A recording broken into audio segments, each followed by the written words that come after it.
This is the Troll Patrol, live with Justin FREAKIN.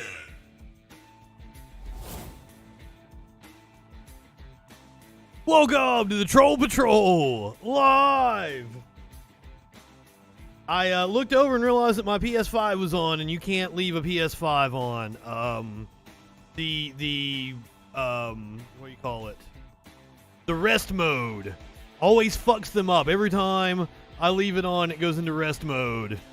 It fucks up. So I wanted to avoid that, so I had to turn the motherfucker off. I just realized a second ago. My apologies. War Hype Warlord says, Warlord, talking about War Hype. Apparently we're not in War Hype mode anymore. We're going to talk about that. Russia has pulled back some of their troops from Ukraine. At least that's what they're saying. Biden gave a speech earlier today. We're going to hear from President Biden. Almost called him Vice President. It's a simpler time. Dr. Dre comments on the halftime show. Plus, we have Charlie Kirk explaining his stupid-ass tweet about how the Super Bowl halftime show was sexual anarchy. We're going to hear from my friend Bryson Gray. You guys may or may not remember him. He was a Christian rapper that paid me to watch his video. God, it's been a while now. It was back when I had nobody watching me. The early days of the Troll Patrol. He paid me to watch his Christian rap video. $50! $50 he paid me. And since then, I've been trolling him because he paid me to know who the fuck he was. So one of his fans was like, he lives rent-free in your head. I'm like, no, he paid me $50 to even know who the fuck he was. We're going to hear about his censorship. He claims he's being censored, which was weird. Because anytime I troll him, all his followers are like, you haven't got anybody watching you. You don't have any views on YouTube. You don't have any followers on Facebook. Yeah. It's big tech censorship, bitches. Be sure to like, share, and subscribe so you can fight the man, because that's all he ever fucking does. Vote himself using God and censorship. It's just a cudgel. Jason Aldean's wife, Jason Aldean being a country artist, Jason Aldean's wife apparently had this whole rant about being conservative. I talk about Whoopi Goldberg, who was back on The View yesterday. Thank you, Ida. Greatly appreciate you. Also, I got some kind words from somebody on YouTube just like a half hour ago, 45 minutes ago. So thank you very much for the kind words.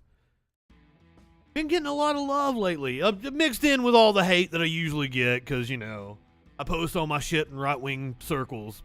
I want the hate follows. I want the hate watches. My meme of the day, CIA busting in. Who are you? Terrorist group you created. Do you have the slightest idea of how little that narrows it down?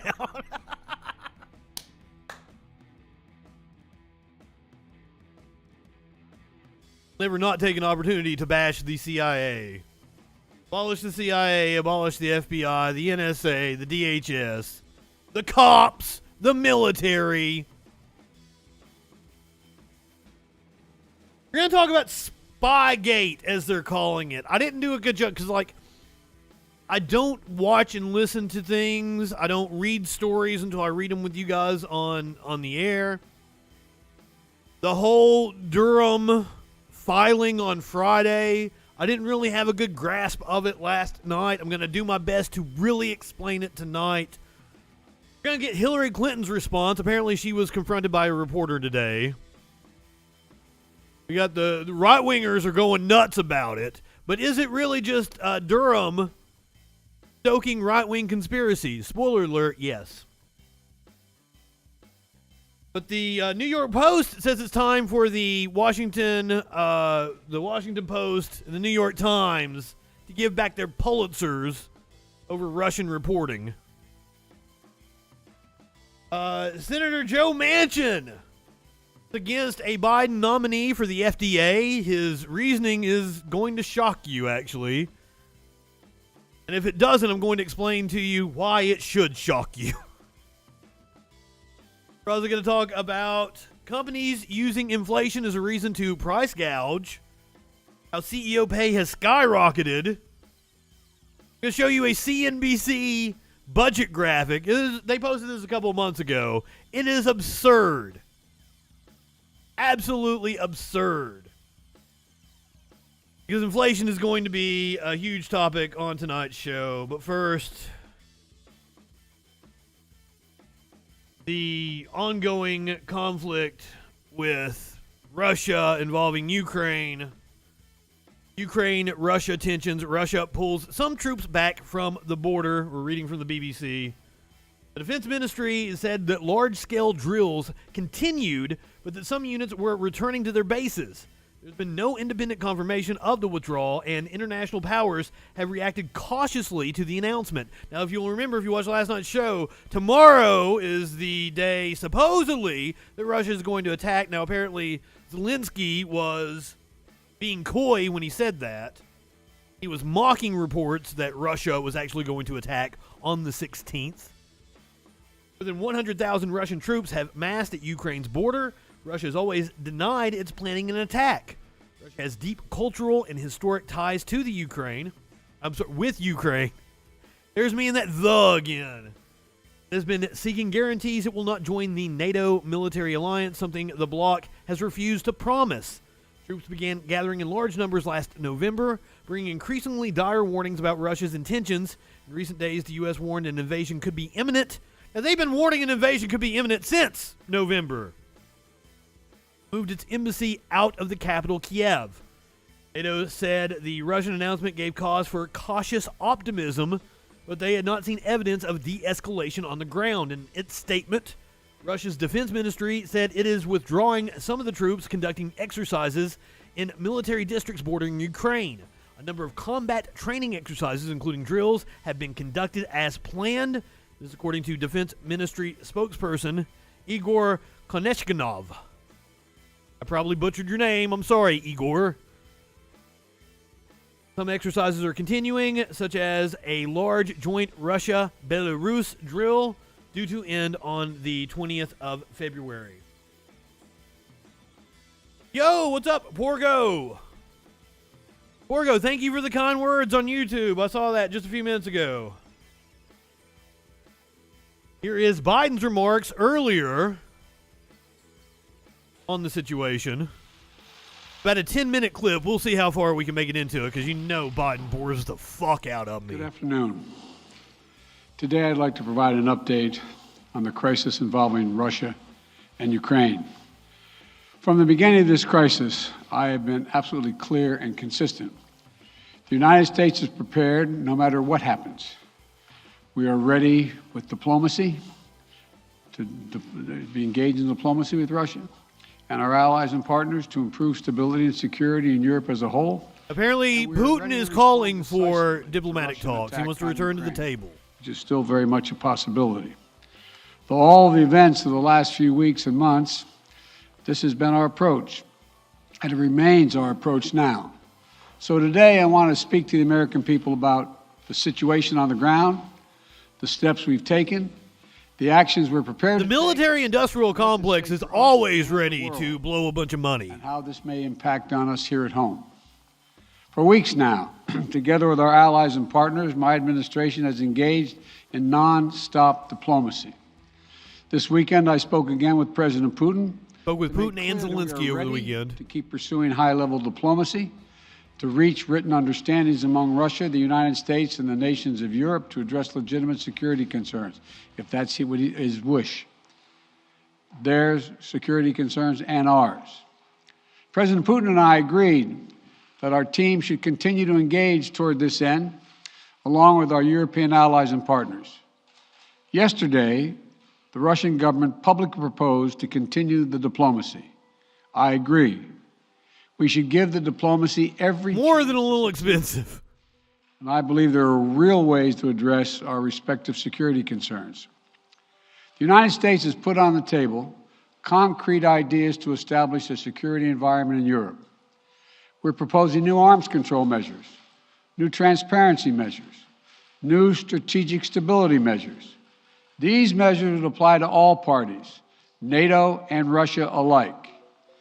And we're willing to make practical, result-oriented steps that can advance our common security. We will not sacrifice basic principles, though. Nations have a right to sovereignty and territorial integrity.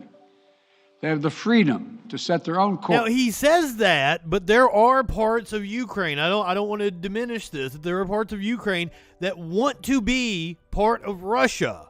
This is more complicated than he's making it out to be. And choose with whom they will associate. But that still leaves plenty of room for diplomacy and for de-escalation. That's the best way forward for all parties, in our view. We'll continue our diplomatic efforts in close consultation with our allies and our partners. There's been some talk that Zelensky played this up in order to be able to get more aid, The use of force, more arms. incredible human suffering that would follow, we will pursue it. The Russian defense minister reported today that some military units are leaving their positions. Welcome. Thank you for being a freaking follower. But we have not yet verified that. We have not yet verified the Russian military units are returning to their home bases. Curious are being punny in the chat. Analysts indicate that they remain very much in a threatening position. And the fact remains, right now, Russia has more than 150,000 troops. Biden speaking to us about the Belarus and along Ukraine's border. conflict that could be coming with Russia. Is distinctly possible. That's why I've asked several times that all Americans in Ukraine leave now before it's too late to leave safely. Now, apparently, Poland has opened up their borders to allow any Americans to flee. From Kyiv to Lviv in western Ukraine. Have I been saying Kiev wrong, Polish border. or did he say it We've wrong? been transparent with the American people and with the world about Russia's plans. Is it And the Kiev? seriousness of the situation so that everyone can see for themselves what is happening. We've shared what we know and what we're doing about it. Let me be equally clear about what we are not doing. The United States and NATO are not a threat to Russia. Ukraine is not threatening Russia. Neither the U.S. nor NATO have missiles in Ukraine. We do not have plans to put them there as well. I believe we're threatening Russia with sanctions. We do not seek to destabilize Russia. I think we have destabilized Russia with sanctions.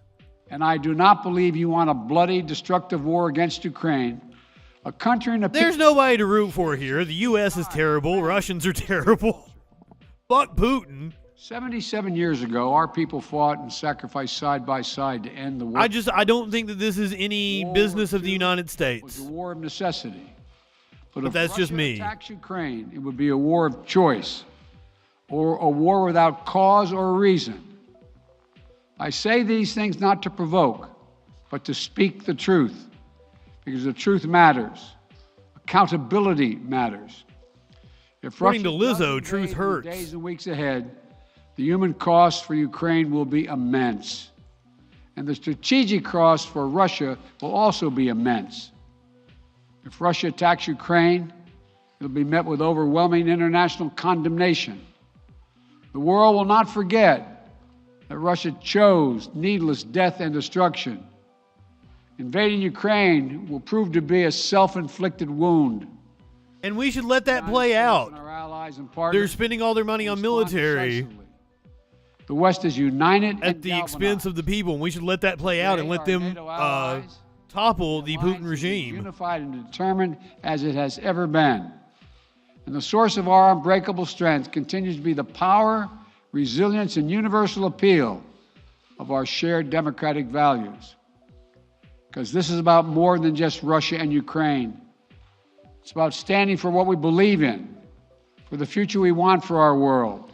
I mean, let's not make any bones about it. We've been fighting proxy wars with Russia for 20 plus years now. That's exactly what Afghanistan was. It's what The Syria right of is. people to determine their own futures.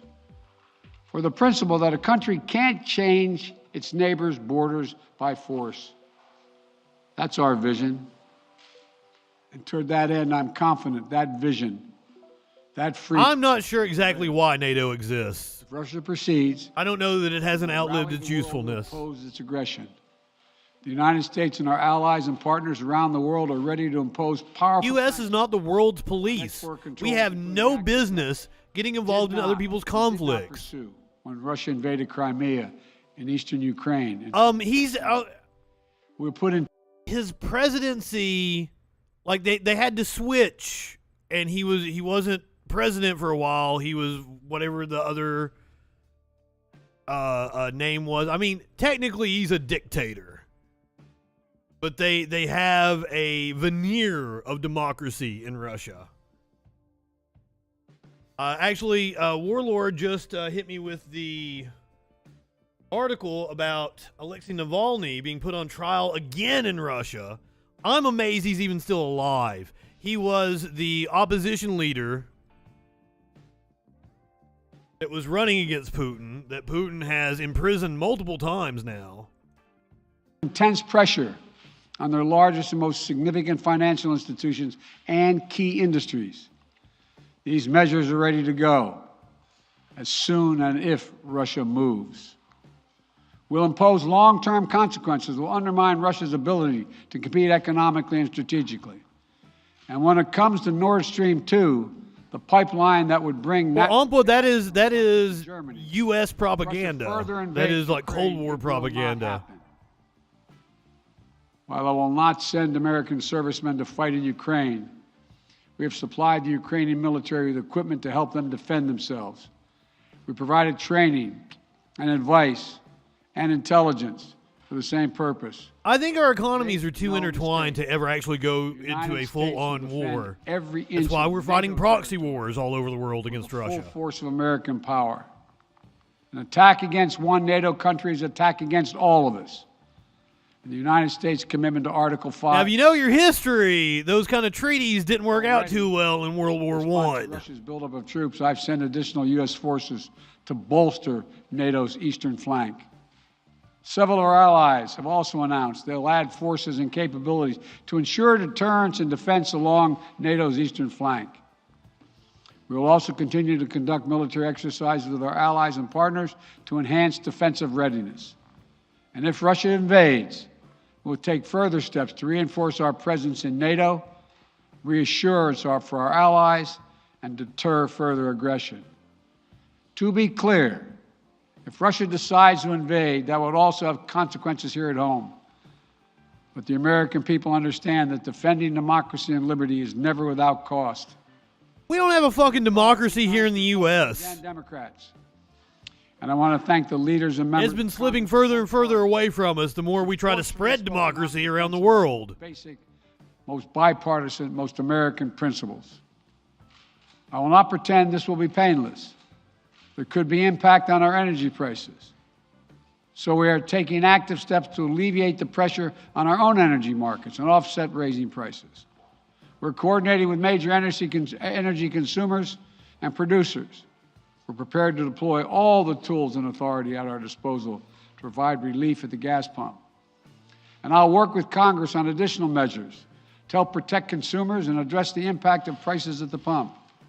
We are not seeking direct confrontation with Russia. It sure seems like it. That if Russia targets Americans in Ukraine, we will respond forcefully. And if Russia attacks the United States or our allies through asymmetric means, like disruptive cyber attacks against our companies or critical infrastructure, we are prepared to respond. But we're moving in lockstep with our NATO allies and partners to deepen our collective defense against threats in cyberspace. Two paths are still open. For the sake of historic responsibility, Russia and the United States share for global stability, for the sake of our common future, to choose diplomacy. But let there be no doubt. If Russia commits this breach by invading Ukraine, responsible nations around the world will not hesitate to respond. We do not stand for freedom where it is at risk today, will surely pay a steeper price tomorrow. Thank you. It's at risk here in the United States. That's why I'm so against us getting involved in another conflict. Ukraine as a precursor to a Russian invasion. Are they behind the cyber attack, Mr. President? But the idea that, NATO is always a force for good and the US is always a force for good and that Russia is always a force for evil, that's Cold War propaganda, and I like things are more complicated. As I said, there are parts of Ukraine that want to be a part of Russia. So I'm always for self-determination, and I'm totally against the US getting involved in another conflict. He didn't open it up for questions, so I mean I'm not going to bash him on that. Move on to domestic affairs, namely inflation. RB, we now on low. This is Senate Majority Leader Chucky Schumer on the floor of the Senate telling Republicans to stop pointing fingers and actually propose solutions. Costs. In President Biden's first year, the economy added an amazing 6.6 million new jobs, the most ever for a president's first year. This figure surpassed. Well, also that's a caveat. Those are jobs returning from a pandemic. A reflection of how far our economy has come since the start of COVID, and that the right leadership in office makes all the difference. But we all know Americans still need more help, especially when it comes to lowering the cost of living. Democrats know what the American people know. Hash! I haven't had hash in a long time. Our labor supply and much more, causing prices to increase for everyday items. We've never had a pandemic to this extent in 100 years, and obviously it interrupted the economy and its supply chains and labor supply. We did a worse job of handling it than we did 100 years ago with the 1918 flu. To lowering the cost of living for everyday Americans. As early as last summer, Democrats pushed to have the Senate approve legislation to relieve U.S. supply chains and increase domestic manufacturing, which thankfully was bipartisan, and which the House passed recently as well. Soon the conference process for that bill will begin. But this is just one example out of many. For the past few years, I've heard from my colleagues about a number of proposals. For the past few weeks, I've heard from my colleagues about a number of proposals they've been working on aimed squarely at helping Americans better afford the basics, from medications to the cost of food. Every time we watch a clip of Schumer, I'm just like, please fucking retire. You're such a bore. You are not a good public speaker. You are not a good face of the Democratic Party. Get some new blood in there. I'm so tired of these crusty old fucks. To the cost of cars, to more. Later today, Democrats will use our weekly caucus lunch to talk more about some of the ideas my colleagues are working on. Mr. President, lowering costs must be a bipartisan effort. Americans in states, both blue and red, and in between, need relief as soon as possible. While many on the other side of the aisle have spent a lot of time giving floor speeches and presenting charts about rising costs, where are their actual proposals? They don't have any. They never have any. Solve the problem. Attacking the problem doesn't make it any better. Proposing solutions, as Democrats are doing, does. Republicans should step up and say what their plan is to fight inflation, not just point fingers. That solves no problem.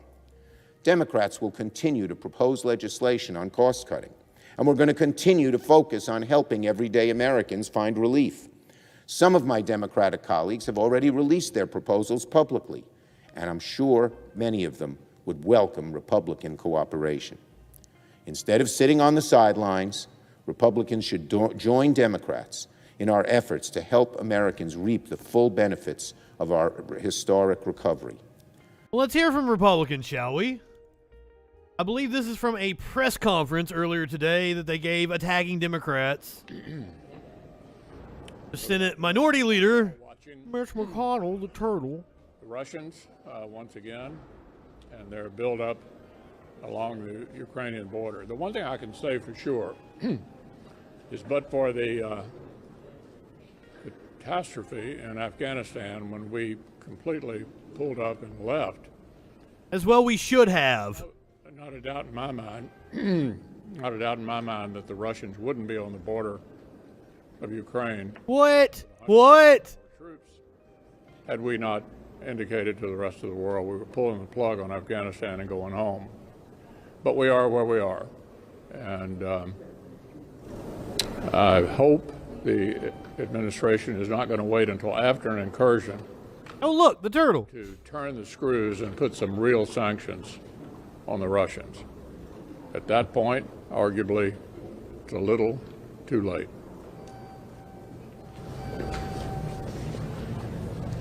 Well, there are a lot of parents around the country that are increasingly fed up, and one of the reasons for that is just the proliferation of mask mandates. Whoa, we're doing all the Republican talking points this little press conference. Recently, Democrats, officials in settings where they're not wearing masks with a lot of young kids around. You saw at the Super Bowl a lot of people, prominent celebrities that weren't wearing masks, enjoying the Super Bowl. Outside in a highly vaccinated area. States right now are lifting the mandates. It seems like the only place where we haven't seen any relief is when it comes to the Biden administration's proposal with respect to our toddlers who attend Head Start programs around the country. This is something that parents are tired of. They're tired of these mask mandates. I don't even know what he's talking about. Out there to support this, and it needs to be repealed. You shouldn't have two. Now, as I pointed out several times, there's plenty of science that show that mask mandates work.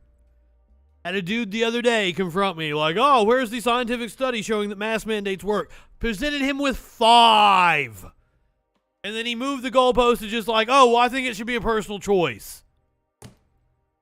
Good Lord. Yes, there was several polls taken. Oh, well over 50% of parents want mask mandates. Another 20-30% want it to be optional. So the only people that are wanting there to not be any kind of mask restrictions are these far-right nut jobs that have been listening to idiots like Ben Shapiro. Year-old toddlers being required to wear masks, not only while they're inside, but when they're outside on the playground. But that's exactly what this Biden administration mandate does. And I hope they will repeal it, but we are prepared. I assume that's something like something that's getting federal funds. Disapproval that would repeal that mandate. All it takes is a simple. I honestly didn't know they were going to be all over the place. I wanted to talk about inflation. We can put everybody on the record. But, you know, right now parents are faced with a choice. And it really should be up to them. It should be up to. But it's just going to be like a carousel of chuckle fucks. Toddlers have to wear masks. And right-wing talking points here. To the Biden mask police.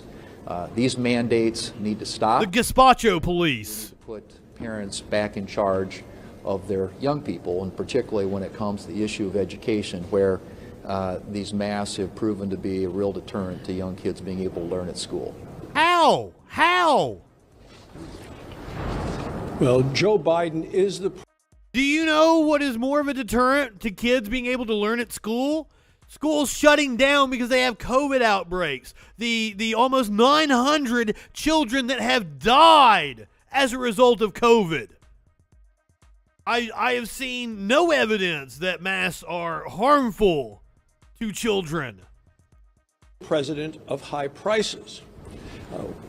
Inflation will be a defining failure of this president's administration, to the point that in just 1 year as president, Joe Biden has driven inflation to a 40-year high.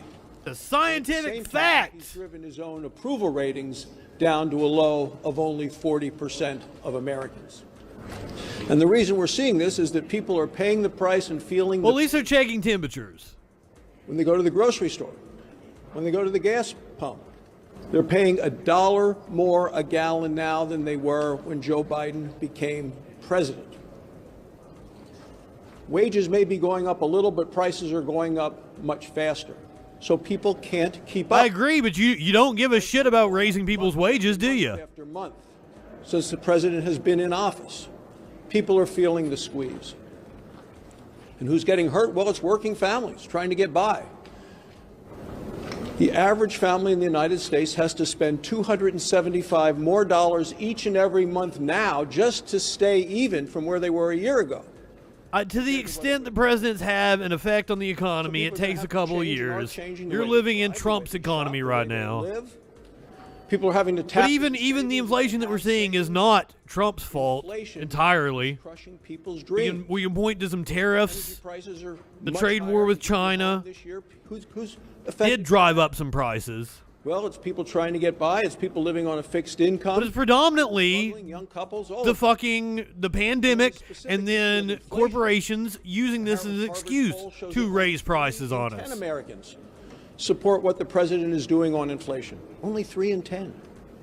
That means that every Republican and just about every independent and a whole lot of Democrats don't agree or believe in what Joe Biden is doing on inflation.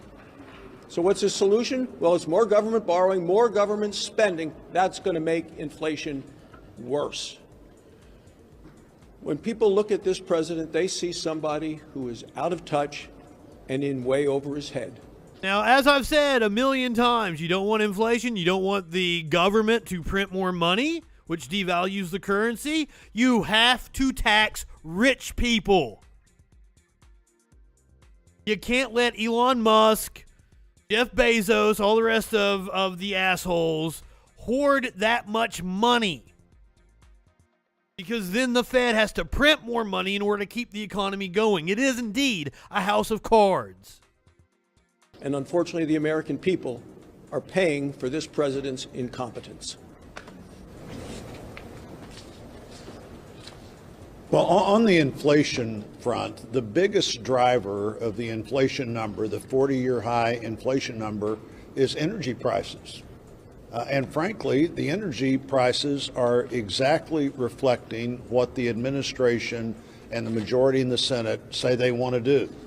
They want to raise traditional energy prices so high that people have to look for alternatives, and they've certainly managed to do that. 40% increase in gasoline at the gas pump, a 50% increase in a lot of home heating bills, 10% increase. Well, clearly the Republicans aren't going to remind people that 5% of the population owns 90% of the country. The federal gas tax that they're working on behalf of the 5%, so their job is to obfuscate what's going on their side, because the plan on their side very much reduces output, makes us more energy dependent on other countries, and is designed to raise energy prices. All you have to do is get your home heating bill or go to the gas station to find out just how successful they are.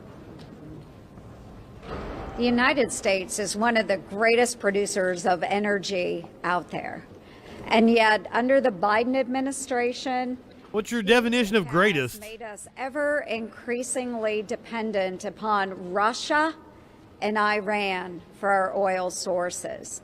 So the United States has increased its imports from Russia to 202,000 barrels a day from Russia. That's the highest it has been in 11 years. And again, we are one of the largest producers of energy right here in the United States. So why on earth are we ratcheting down on our energy independence? We have dropped on our crude production upon an autocratic thug. We are nowhere near where we were in like 2010. And we see what he is doing to the Ukraine because of their dependence on other sources of energy. So let's ramp up our own energy production here in the United States. Ernst said the Ukraine. I've been trying to correct myself when I do that. Of American energy once again. It's really important. Again, why are we relying on Russia for our energy needs? And while we're on the topic of Russia and Ukraine, what I would like to know from this administration is, how are we going to safeguard American citizens that reside in Ukraine?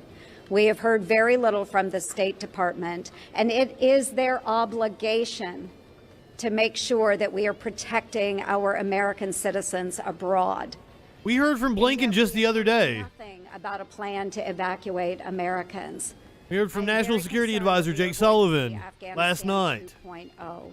What we need from the State Department is more than a 1-800 number. We need a real plan, and we need to protect Americans abroad. Where are your plans? That's what the Democrats were talking about. That's what Chucky Schumer was talking about. Where are your plans? Democrats say they have real answers. I'm proud to be joined by our leadership team of senators. Here is their... So we had a great lunch today. Really, a lot of... Here is their competing press conference. On focusing on lowering costs for working families, whether it's child care or prescription drugs or semiconductor chips or filling up the gas pump, what's on the dining table, cost of food. We're coming up with solutions to address these issues. That's the big difference between Democrats and Republicans when it comes to lowering people's costs. I told them to get out. I was done with that shit. They don't. They just attack. And They had more to say, but I didn't want to hear it. It goes after the special interests that support them. So they don't want to... This is like a 15-minute clip. I don't think we're going to watch all this either. I can't handle it. Monopolies. So we are focused on getting costs down. And you want to talk about shipping monopolies? Let's look at Mitch McConnell, whose father-in-law owns a shipping monopoly.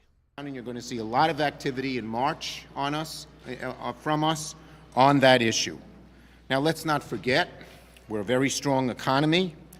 In President Biden's first year, the economy added 6.6 million new jobs, the most ever in a president's first year. It is bad. But we're not stopping there. Now that wages... It is bad PR for him to come out and say, oh, we're in a strong economy. Person has more money in her or his... Most Americans are not feeling that, Chucky boy. Most of our lunch was about today.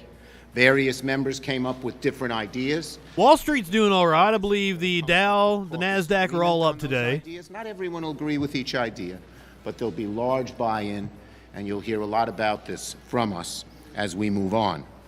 And one of the ways we're reducing costs, of course, is the competition bill to relieve U.S. supply chains. That was bipartisan.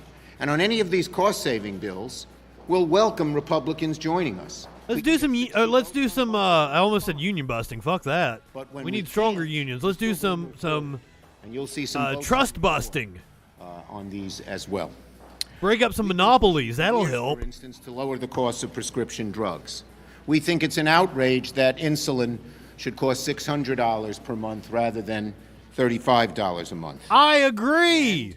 We're working with Republicans. Keep that in mind. We're going to hear from Senator Joe Manchin here in a little bit. So as I said, some will be partisan, some will be bipartisan, but we have solutions, and we're going to focus like a laser on reducing costs. Keep the cost of insulin in your mind. Ideas keep coming, and we're going to propose legislation. It is a great economy for the people at the top. Go back to our states and start talking about these. And hell, that's who Chucky Boy is talking to. He's not talking to average Americans. Reported in the national media. How many people actually saw this clip? And so we want to get that done. Our goal is to have wages that have increased stay up. The cost nerds like us and people on Wall Street. That's who he's talking to. Go down, and people are much better off. And that is where we're headed. So let me first call on Senator. I get a lot of flack for like the views I get and the followers I get. I watch congressional hearings and press conferences from senators and representatives like this is boring ass shit. I may smoke pot and cuss a lot and have colorful graphics, but ultimately we're covering boring ass shit. I don't expect a lot of people to be watching me. Urban. The clips I do about Joe Rogan and the trucker convoys get a hell of a lot more views. Identified some ideas that we're starting to develop, and the goal is clear. We need a credible, simple approach that American families understand. Fuck you, Dick Durbin. All of you crusty fucks. Get out of here. Worse. Oh, man, I would love to dig up Teddy Roosevelt and I actually had an idea. We know. There was something Trump said when he first came into office about Teddy Roosevelt. I was like, God damn, Teddy Roosevelt would be rolling over in his grave, which gave me the idea for a movie where zombie Teddy Roosevelt comes back and just starts attacking people. C-SPAN with style. Thank you, Spider. I might steal that. And put that in my description. I know that inflation is a challenge to all of us that we can deal with. And there are several elements that we think are going to help this economy improve. First, have we reached the COVID corner yet? We don't know the answer to that, but there are promising signs as we watch. I'm assuming we're going to have another wave, March, April. Slightly, but moving in the right direction. Secondly, as Chuck mentioned, that we be more. I hope not, but I mean. Right here in the United States, we need to make sure that workers have jobs, that businesses are expanding. If we're going by past experiences. On the weekend, I was with Pete Buttigieg, Senator Tammy Duckworth, and Governor Pritzker in Normal, Illinois. And we were addressing the new Rivian plant and the impact on the economy of creating 5,000 new jobs in that community. Good American jobs making a product in America for Americans to buy. We think that's a viable part of Illinois' future and America's future. Let's find other opportunities to do exactly the same. I want to see a plant that's ran by the people. I want to see worker co-ops pop up across this country. Driving prices up. And I feel like that would take investment from the government in order to make that happen. Is it for profit? Put the companies in the hands of the people, and you won't see them ship jobs overseas. You won't see them lay off people. We're excited to ask those hard questions and to follow to the real cause of the problem. That means there's got to be a realistic approach and one that the American. Illinois is an all right state. I've been there a few times. Well, thank you. You know, when it comes to lowering costs and helping families make ends meet, Democrats haven't just been talking the talk. We have been putting forward solutions. But seriously, like, all of these crusty fucks need to get out of there. What our work has meant. Why are you people still there? Go enjoy your retirement. Democrats passed. Stop making decisions for my generation. And helped people stay in their homes and keep the heat on this winter. We saw a record number. Yes, there were a lot of right-wingers that I saw today talking about, like, oh, how is this still an emergency? How is this still an emergency? 2,500 people, and I think the actual number was like 2670 or something like that, because I looked it up. 2670 still died yesterday from COVID. Cases are decreasing, and they're decreasing drastically across the country. Deaths are a lagging indicator. They take a few weeks to level off. Still an insanely high death rate. I don't know how that's not an emergency. And some dude came back at me with like, well, 600,000 people die of heart disease every year. Yes, that is also an emergency in this country. But COVID is like the third leading cause of death, and you can pass that on to people. Heart disease has a lot more to do with your genes, has to do with your diet. There's a lot of factors that play into that. Of course a bank wouldn't loan to start a worker co-op. That's why it's going to take some kind of government intervention. That's why we have to take the government over and get these crusty fucks out of the way. Of people sign up for quality, affordable health care. And we are bringing high-speed internet to 240,000 people. Well, Pepe, here's the thing, is when you live in a food desert and you're worked to death, when you're working 3 jobs just to survive, you're barely making ends meet, you can't afford to go to the grocery store to get fresh fruits and vegetables. There might not be a grocery store in your area, and McD's is all you have. Now that is a purposeful that is a fucking what's the phrase I'm looking for? It was done on purpose.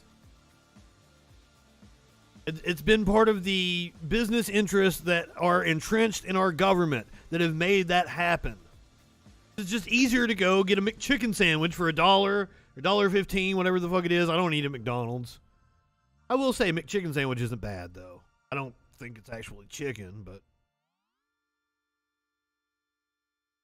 Currently do not have it, and making it more affordable for all of them, to name just a few examples.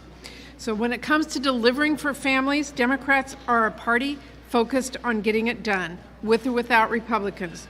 And this past year, by the way, we have taken significant bipartisan steps, like our historic infrastructure bill, which is lowering costs for internet, transportation, and clean energy. Medicare for all would do a lot to cut back on heart disease. Our supply chains and bring down prices here by making us less reliant on I am so tired. I can't listen to them talk anymore. Now, there is a story that I wanted to cover, but I didn't. There has been a breakthrough, possibly a cure for HIV. I didn't get a chance to throw that story on here.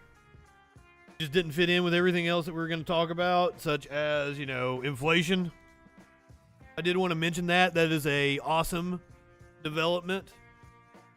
Not just inflation, corporate greed is also partially to blame for the rising prices you're paying. As you see, all the indexes are up. Media often reports on a single monthly inflation rate as though prices always rise by a uniform number across the board. But when inflation rose by 7% in December, that didn't mean that every item in your grocery basket, to say nothing of haircuts, movie tickets, lawnmowers, and paper clips, increased by exactly 7% over the past year. The federal government tracks and reports the inflation rate through something called the Consumer Price Index, which builds a market basket from a wide variety of goods and services in locations around the country, and then runs the numbers through a complex weighting process to come up with the monthly average. Drew DeSilver at Pew Research Center wrote a great deep dive explaining this process last month. Our own experience as consumers informs us that prices on various goods and services are rising, and the inflation rate, derived from the CPI, confirms that our experience is true. But what the CPI can't explain, at least not fully, is how and why inflation is rising. Virtually every nation in the world is struggling with skyrocketing inflation rates. Could be an example how it has nothing to do with Biden policy. But the rate is increasing higher in the U.S. than in most nations. The United Kingdom, for example, reported a 5.4% inflation rate in December. The reason for this universal price hike is relatively simple. The pandemic shut down the global supply chain, which then caused a worldwide traffic jam for goods ranging from auto parts to semiconductors. At the exact same time, the demand for goods like electronics and home improvement items increased for hundreds of millions of locked-down consumers around the world. Brad Stone at the Center on Budget and Policy Priorities, a progressive think tank, among others, believes that inflation is largely the result of global consumer demand switching almost overnight from services to goods during the pandemic. Because rents and shelter costs, which make up a third of the CPI's market basket, are soaring right now. As Zach Silk writes in the most recent issue of The Pitch, the sister newsletter to the Pitchfork Economics podcast, which everyone should check out. That podcast is awesome. The basic gist of it is that rich people should act like the pitchforks are coming for them and behave that way, because if they don't, the pitchforks are going to come for them. Average rent in the United States is nearly $1,900 a month, an increase of nearly $300 over this time last year. And that's the average, remember, while some cities like Miami have seen an over 40% year-over-year increase of rents. Economists warn that due to a variety of complex CPI aggregation issues, even if every price in America magically stopped rising tomorrow, rising rents alone would continue to drive up the overall inflation rate for the next year or so. Last point to keep in mind with inflation is that, like everything else to do with the economy, those rising prices aren't established by some objective, all-seeing, all-knowing free market that assesses every aspect of the economy and sets prices accordingly. During the last quarter of 2021, for example, Starbucks reported an eye-popping 31% increase in profits. And revenue increased for the quarter by almost 20% to just over $8 billion. On the same call that Starbucks announced those terrific numbers, the corporation also announced that it would raise its prices over the next year, probably more than once. The company blamed supply chain disruptions and higher costs for labor for the price hikes. But Jake Johnson at media nonprofit Common Dreams said they didn't mention one raise in particular. Starbucks CEO Kevin Johnson's pay increased by almost 40% last year to more than $20 million. I want to pause on this article. I want to come back to it here for just a second and go to this article from the Economic Policy Institute, this is from August of last year, shows that CEO pay has skyrocketed 1,322% since 1978. You guys know a chart that I love to break out. First of all, here is worker productivity, which has skyrocketed since 1978, and hourly compensation, which is flatlined. And if we compare that to CEO pay increases at a faster pace than worker pay. This medium blue line here is the median S&P 500 CEO since 2009. Since 2009 to 2018, saw a 95% increase.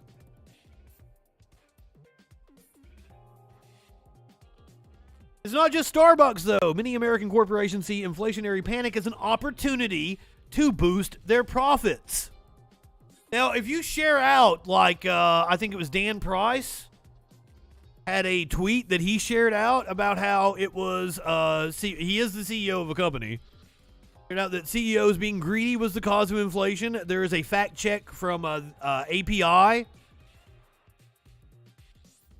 a Koch-funded institute, saying, no, that's not true. But I doubt that. I think the evidence is everywhere. It's not just Starbucks. Many American corporations see inflationary panic as an opportunity to boost their profits. The Wall Street Journal reported that Todd Kahn, the CEO of luxury fashion brand Coach, never heard of it, even admitted that his company's rise in prices isn't really about inflation. It's about reducing discounting. Journalist Matt Stoller estimated that 60% of the price increases that ordinary Americans are paying are going directly, 60% going directly to corporate profits, not to compensate for global supply issues or compensate for higher priced goods. All those wage increases that have happened since the labor market turned in favor of workers last year weren't enough to keep up with inflation, which took a 2.4% bite out of the average American paycheck. These inflationary stresses are a complicated global problem, and it's going to take a suite of policies, from using government muscle to help smooth out lingering supply chain snags to combating shameless corporate price gouging and exploitive rent hikes to push inflation back down to healthy levels. You shouldn't buy finger-pointing that tries to pin inflation solely on lockdowns, stimulus checks, or other policies that were passed to help keep Americans safe and supported through the worst of the pandemic. That is the worst kind of trickle-down fear-mongering meant to keep workers angry, with workers and everyone's eyes off the real profiteers. Oh, it's a purse company. That's why I don't know. Which, I mean, when it comes to luxury goods, I know nothing. Like, they don't make bandanas, and I ain't buying fucking luxury bandanas. Like t-shirts or cargo pants. I don't know much about them. Like, I dated a woman a few years ago. She worked for Billy Reed. I had no fucking clue what Billy Reed was. A high-end clothing store. I went in one of their stores. I'm like, oh, I like this jacket. And I looked at the price and went, holy shit! They charge that much for a fucking jacket? Are you talking about this article that we're reading from here? This is the Insider from a couple days ago. Business Insider. And yes, you absolutely can have the link. Now, I have one silk bandana, RB. Now, I don't do a good job of promoting myself. I have the graphics that pop up and everything, but like, I don't do a good job of like promoting myself in the Patreon and shit. But I actually put the links to every story I do on this show for $1 a month. You can subscribe to my Patreon, and you can get all of my show notes for every show. What White Widow is, the luxury pot I know the strain of pot, but also that goes into something is I never know the strain of pot that I'm smoking. Like, my pot dealer gave me 3 or 4 different options last time, and I'm like, whatever is the most sativa. Because I smoke all day long, so I don't need the indica. Let's look at the CNBC budget graphic that just cracked me up. They posted this back in December. I like how this consulting humor says, CNBC, are you fucking high? Yeah, they posted this on December 18th of 2021. The budget breakdown of a 25-year-old who makes $100,000 a year and is excellent. Excellent with money. Total monthly spending, $2,775. Rent at $825. This is somebody making $100,000 a year. Let me tell you, my rent is damn close to $825. And I live in goddamn Alabama. What the fuck are you talking about? Rent, $825. Donations of $615.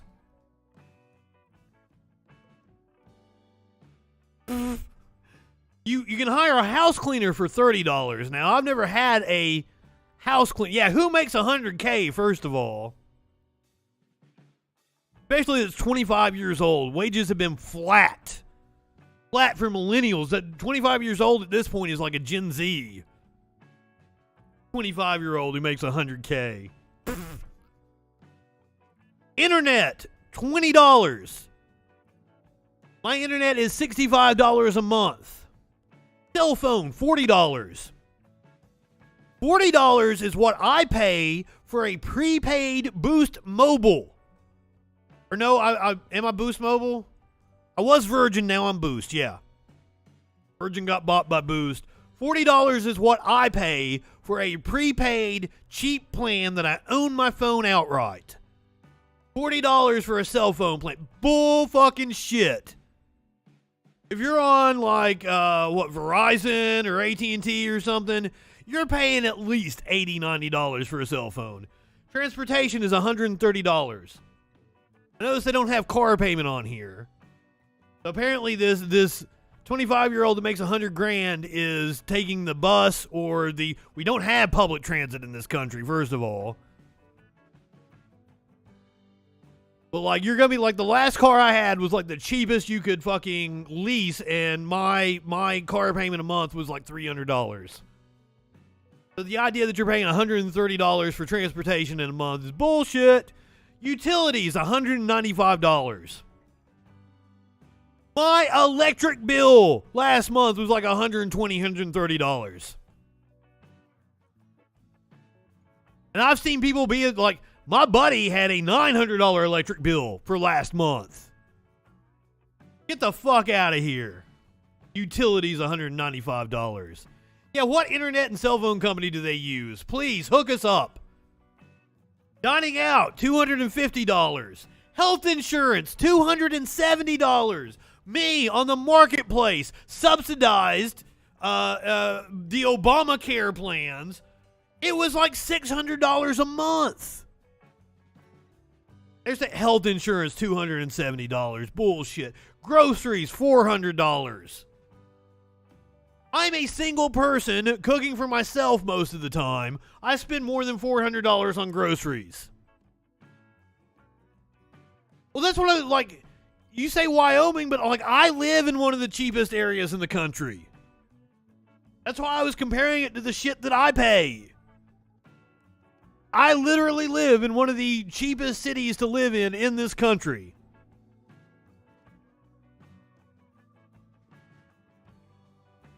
Last time I checked, which was when I was trying to get a raise at the TV station I worked for, the living wage in this state was $13.50 an hour. That's had to have gone up since then. But you know who is the most bummed about the economy? Apparently it's these people making $100,000 a year. Americans making over $100,000 are the most bummed out about the economy, which is weird.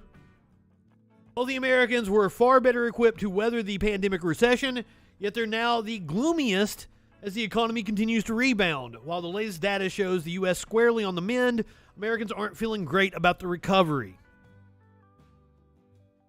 They shouldn't feel great about the recovery either. We're on the verge of another bust. I assure you, the bubble is getting ready to burst.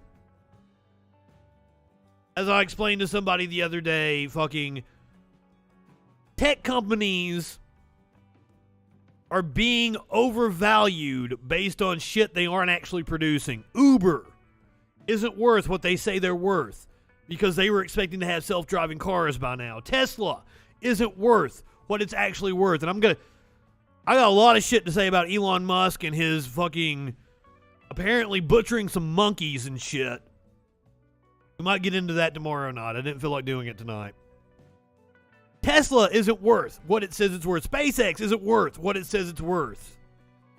Facebook isn't worth what it says it's worth. And these tech stocks are going to burst. That on top of a housing market that is primed for another bubble. That on top of the student loan industry getting ready to completely collapse. Talked about SoFi Stadium and their naming rights last night. Yes, where they did the Neuralink. The implants, and they killed a bunch of monkeys. It's not the only fucking... Elon Musk is a gigantic piece of shit. Apparently, he's bragging about how much he gave to charity. We'll get into that shit tomorrow. I don't want to do that shit tonight. But we are on the verge of a bubble busting. Donald J. Trump is not worth what he claims. I'm really worried about the Neuralink and their human trials that they're getting ready to enter into, because if they did that to monkeys, goddamn. Don't even get me started by the space junk that's going to crash into the moon that Elon Musk put up there. All the fucking junk he keeps sending into orbit that may cause us to never be able to leave the planet. There's bound to be another crash. There's bound to be another crash. I think the pandemic and the stimulus, the response to it, is... I didn't know about the saying you could record your dreams. What I've heard people pontificate about was him using, like, putting Neuralink into people with disabilities and having them drive Tesla cars and shit. I had an incredibly weird dream the other day that at the last minute the host of SNL backed out and I was recruited to be the host for Saturday Night Live. And that everything went really well up until we get to the last skit before the musical guest and weekend update. And there's some kind of a table, and I go and I sit on the camera side with my back to the camera. Because I thought I was because I was hosting, I thought I was in thought I was like some kind of king or something, that I'm sitting at the table. And like 80 Broad had to be like, no, move over there. And then from then on out, I sucked ass. So we come back from weekend update, and they've got some kind of a karaoke machine. They're making people sing songs, and like, I can't sing worth a shit. And I get up there, and like, I completely bomb that skit, and all the cast are looking at me. I got turds coming out of my mouth or something. Weirdest fucking dream ever. I do not want Neuralink to record that shit.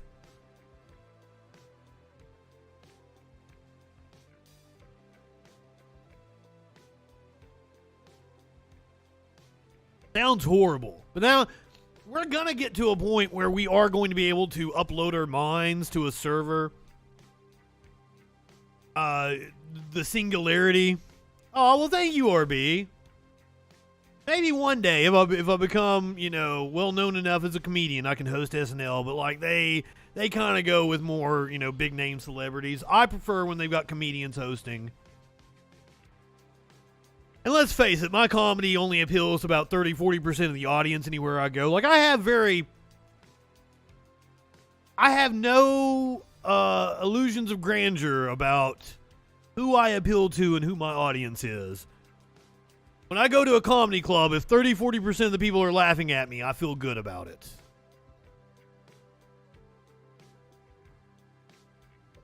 I know I do not appeal to everybody. Yeah, the singularity that Ray Kurzweil talks about. Ray Kurzweil, the futurist. There's a book about him. There's also a movie about it. A Transcendent Man. Highly recommend it. He thinks we're going to eventually be able to upload our minds to a server and be able to live forever. Sounds horrible to me, but apparently Elon Musk is working on that shit. Boy, we took a detour here. While the latest data shows the U.S. is squarely on the mend, Americans aren't feeling great about the recovery. University of Michigan's Consumer Sentiment Index plummeted to 61.7 from 67.2 in a preliminary February reading, according to a Friday report. That's the lowest print since October of 2011 and down 15.1 points from levels seen 1 year ago. Expectations for the economy also cratered to the weakest level in a decade. The latest leg lower was entirely fueled by souring sentiments among households with incomes of at least $100,000, according to Richard Curtin, chief economist at the University of Michigan's Surveys of Consumers. The final February reading could show sentiment falling among other groups. The early data signals wealthier Americans are feeling the greatest pressure as the economy heals. To be sure, they have plenty to be upset about. The stock market only partially recovered January losses in the first weeks of February and has traded with greater volatility. Since wealthy adults are the most likely to hold their cash in stocks, market turbulence likely hampered optimism. Soaring prices continue to drag on moods. Data out Thursday showed inflation accelerating in January to its fastest pace since 1982. 1/3 of surveyed adults cited higher inflation and its effect on personal finances for their weak sentiments, Curtin said. Nearly half of all adults expect their inflation-adjusted earnings to drop in the next 12 months. Americans' inflation fears also worsened through the first weeks of February, according to the University of Michigan survey.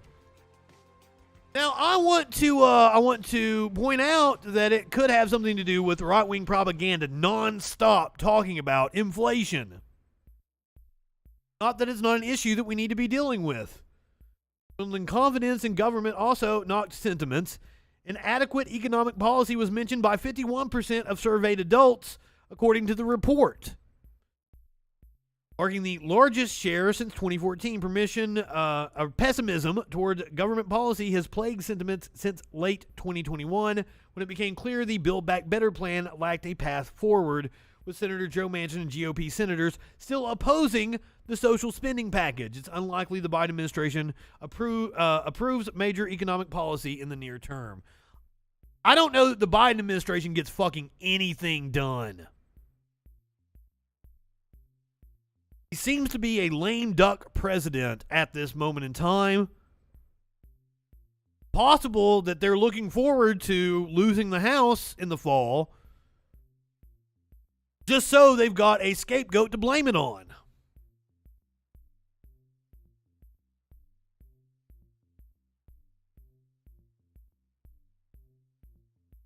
Now, we could take some steps to make things better for workers, and one of those ways would be a 4-day working week. I've been saying this for years. I think the work week should be like 25 hours. Mandate a 25-hour work week.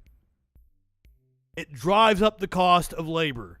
Like that's always been my response anytime Republicans want to be like, well, you can't raise the minimum wage. I was like, all right, Let's make it a 25-hour work week then. Drives up scarcity, drives up people's wages. Good all the way around. 24-hour work week.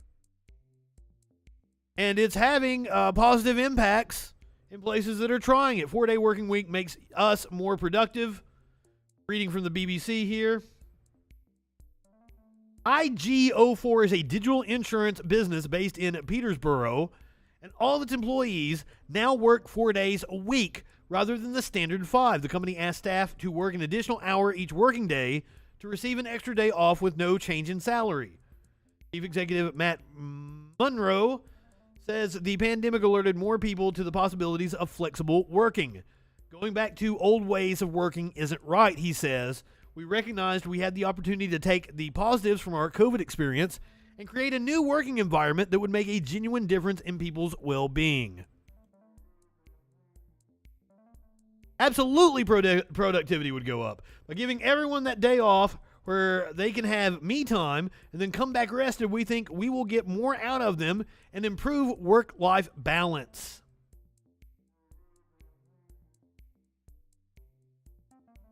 I will agree with you there, Spider, that a 40-hour, 4-day week is better than 40-hour, 5-day week. But also, there's been studies that show that, like, most people don't actually, like, do anything for most of the day. It's just, like, busy work. They're actually only productive for 3 or 4 hours a day. Trading executive at IG04, Georgia Proser, says the shorter working week is fantastic. I have time to do things I wouldn't necessarily do. And we're also talking about, I assume this is in Britain, because we're reading from the BBC.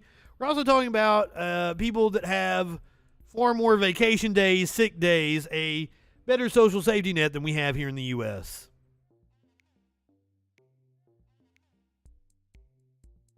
Why not a 3-day work week? I'm totally down with it. Totally down with it, Pepe.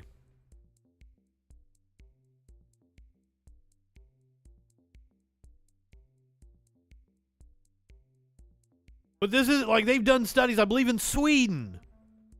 They did a governmental study about a 4-day work week, and it was a raging success. I might be wrong on the country, though.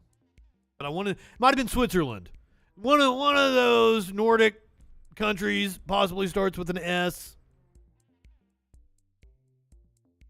Well, I mean, like, there's been a meme going around that, like, hey, our ancestors used to work when there was work to be done and then didn't work when there wasn't work to be done. And that was the way to do it. I agree. God, the last actual real job that I had where I was doing AV installs, predominantly, I was sitting there doing busy work most of the day. I was making cables and shit. So they had to send me out to install something until we had a system I needed to build. I had to sit there and fucking make some cables and shit, listen to podcasts. Senate Republicans block a key vote on Biden's nominations for the Federal Reserve. Senate Republicans blocked a committee vote Tuesday on 5 of President Biden's nominees to the Federal Reserve Board, delaying their confirmation at a time when the central bank is under growing pressure to crack down on inflation. We just heard the Republicans just bitch about inflation. They're doing everything they can to make sure the Biden administration can't respond to it. Delayed nominations include Jerome Powell for a second term as Fed chairman, which he shouldn't be. That was a Trump appointee. Well, Bernard as vice chair, and economists Lisa Cook and Philip Jefferson as Fed governors.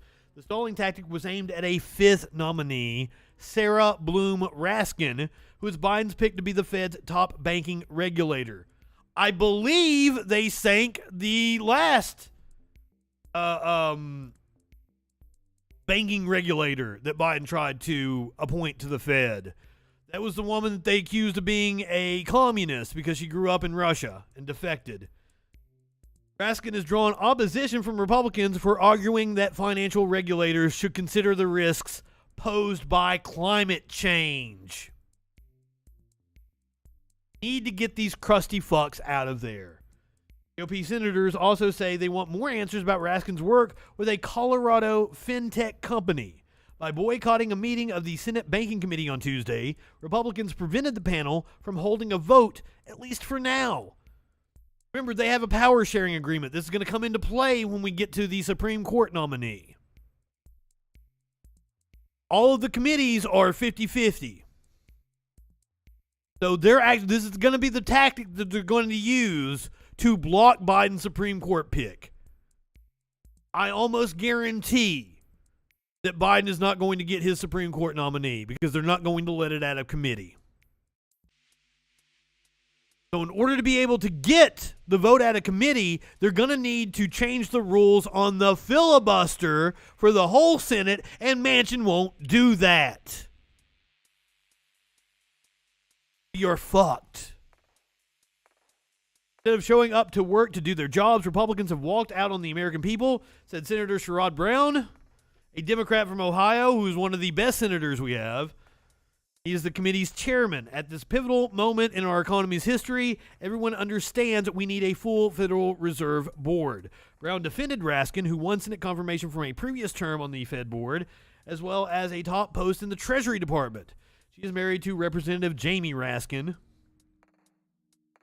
Don't like the nepotism, but she sounds like she's all right. They can't attack her on substance. She's so qualified, so they've engaged in a malicious character assassination and innuendo without offering real evidence, Brown said. Raskin faces heat from Republicans. Senate Republicans have questioned whether Raskin improperly used her connections at the Federal Reserve to win access to a central bank master account for Reserve Trust, a fintech company where she served on the board of directors. Sounds like business as usual in Washington to me. Master account provides access to the Fed's payment systems. Both Raskin and the Federal Reserve Bank of Kansas City, which granted the company a master account, have denied there was any improper influence.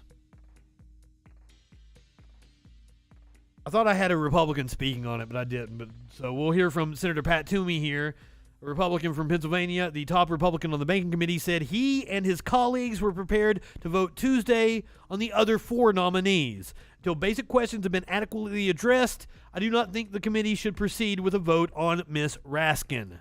Toomey also warned that if confirmed to the Fed board, Raskin would choke off credit to fossil fuel companies, although Raskin told lawmakers during her confirmation hearing that it's up to banks, not the Federal Reserve, to decide which companies they lend to. The delay in the committee's vote leaves 3 vacant seats on the Fed board. In addition, Powell is serving in a temporary capacity since his term as chairman expired earlier this month. Now we're going to hear from Joe Manchin about a nominee to the FDA, the Food and Drug Administration. Madam President, I rise today to once again express my extreme disbelief and disappointment that the United States Senate will vote to confirm Dr. Robert M. Califf to yet again lead the Food and Drug Administration. My opposition is nothing new. In fact, it was exactly 5 years ago, next week, that I came to the Senate floor to urge my colleagues to oppose Dr. Califf's nomination to serve under then President Obama in this same role. Let's hear his reasoning. In the 5 years since Dr. Califf was confirmed, more than 400,000 Americans and 5,000 West Virginians have died from drug-related overdose. And 2020 was the deadliest year on record for drug-related overdoses. 1,386 West Virginians and nearly 95,000 Americans died. Hey, if only Biden had a plan to address harm reduction that might have got called, free crack pipes for everybody by the right wing. Died from a drug-related overdose. That number is just increasing, with over 100,000 Americans having died from overdose between April 2020 and April 2021. Let's not beat around the bush. Dr. Califf bears a great deal of responsibility for these deaths. We have a luxury with this nomination that we are not usually granted, because Dr. Califf was already served as the FDA commissioner. We have insight into how he will lead the agency. Dr. Califf's previous tenure, drug-related overdoses went up. 5 years later, they're up again. and this time at record numbers. In fact, despite his pledge to overhaul the FDA's policy during his tenure and immediately following it, the FDA approved 5 new opiates for market. In that same time, they removed only 1. The wise Dr. Maya Angelou famously said, "When someone shows you who they are, believe them." I understand his issue. Now, you're going to see what I'm going to follow this up with and why it's rich that Manchin would have this argument against this nominee. But the way you prevent opioid deaths is not by yanking the opioids from the market. That's not actually the issue. You improve material conditions for people so they don't resort to drug use to get them through the hellscape that is late-stage capitalism. Well, Dr. Califf has shown us who he is. Oh yeah, it's all caps here on the screen. I can see it over here. I see your sarcastic font. That we need the leader of the FDA to make. Nothing that Dr. Califf has said or done has led me to believe he will operate the FDA any differently. The SpongeBob font has been noted. Previous tenure. As if this is not enough, reports have circulated that Dr. Califf intends to keep Dr. Janet Woodcock on board as a senior advisor at the FDA if confirmed.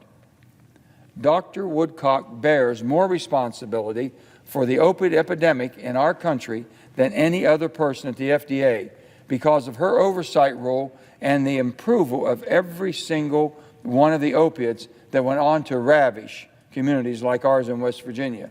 They just approved the drugs. They have no bearing on OxyContin. Doctors prescribing it. OxyContin is a fine drug if used correctly. She ignored the advice of the FDA Advisory Committee that voted overwhelmingly, by a vote of 11-2, against approving Zohydro. She decided to approve Zohydro anyways, at a time when we needed less opiates, not more. Zohydro is a questionable pure hydrocodone drug with a strong risk of overdose and death. Experts estimated that just 2 Dr. Woodcock can kill an individual. The pharmaceutical industry has greatly benefited from the status quo that people like Dr. Califf and Dr. Woodcock. So the opioid crisis is one that's very close to my heart because I'm from Eastern Kentucky. I grew up around it. That's where they tested the opiates in the 90s. That's why it hit my area, the Appalachian region, the hardest and the earliest. That's where it started, because they tested all these drugs on coal miners that had bad backs, people doing heavy construction.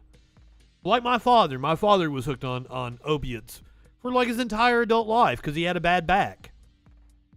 Almost certainly died of a drug overdose. I'm kind of estranged from my family right now, so I don't know the exact reason he died. Apparently my mom blamed it on the vaccine. I haven't talked to her since she said that. My brother told me he thought that my father overdosed. I would assume, knowing my father, I would assume he overdosed. He was probably speedballing. He liked to do like oxys and Xanax at the same time.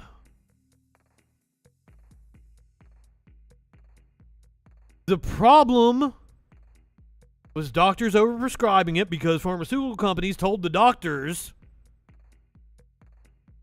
that there was no danger. I mean, we can go back to pharmaceutical companies saying, oh, hey, these aren't addictive. You can prescribe them for pain and they aren't addictive, which they knew to be false, just like, ExxonMobil knew about climate change in the 70s. My dad was like me. My dad didn't drink often, like, social drinker like I am. No. He liked the pain pills. He liked the Xanaxes at the same time. The reason I think it's rich that Manchin would have this opposition because of their coziness to the pharmaceutical industry is because if you know anything about Manchin's daughter, it is weird that he would have that objection to the nominee for the FDA. You maintain any lingering attachment to girl boss ideology. We're reading from Jacobin right now, by the way. The prevalent liberal idea that capitalism is better and more humane when women are in charge. The CV of Heather Bresch, West Virginia Senator Joe Manchin's daughter, makes for bracing reading. She's enjoyed some accolades as a smasher of the glass ceiling. She was the first female CEO of a large pharmaceutical company and one of only 18 women to run a Fortune 500 corporation. In 2014, Bresch was named one of Fortune magazine's 50 most powerful women in business. Quite a set of credentials, but looking more closely at the details of her career, Bresch has had a remarkably horrible impact on society, even by the usual standards of American capitalists. You can always tell something about politicians by the connections of their close family members, spouses, and friends, as we argued here 2 years ago. Such people influence the way they think. All things being equal, we'd much rather elect a politician married to a nurse or a teacher, for example, than to a fossil fuel executive. Of course, humans aren't wholly responsible for their family members, thank goodness, and not in every case will a relative's questionable line of work affect a politician's capacity to govern sensibly. Case of West Virginia Senator Joe Manchin, however, his daughter's former job, she was president, top lobbyist, and CEO of Mylan, a drug company, which represents such a massive conflict of interest with implications for policy that are shocking and disqualifying even by normal Washington, D.C. standards. She's not only the senator's daughter, she's a major donor. And it's worse than that. Much worse. Last month, The Intercept's Ryan Grimm reported that Bresch worked with the CEO of Pfizer to keep the prices of the EpiPen artificially high. The EpiPen, as many readers will with severe allergies know, is a life-saving device patients carry with them in case of serious allergic reaction that injects, I'm going to fuck it up, epinephrine into the body. As Grimm reported, the emails about the 2011 deal between the CEOs was released as part of a lawsuit. Pfizer agreed to divest from its EpiPen competitor, giving Mylan a monopoly, allowing the company to continue raising prices without any competitive curb. The deal and the resulting price increase was profitable to both companies, as Pfizer acquired King Pharmaceuticals, the company that made the epinephrine, which Mylan continued to make and distribute the device itself. Manchins are truly the worst family in America. So I wonder how much of his opposition has to do with family connections to maybe a competitor. We got a Socks here on stream. Hey, Socks. You guys have never met my cat, one of my cats. The Socrates, or Socks for short. He has.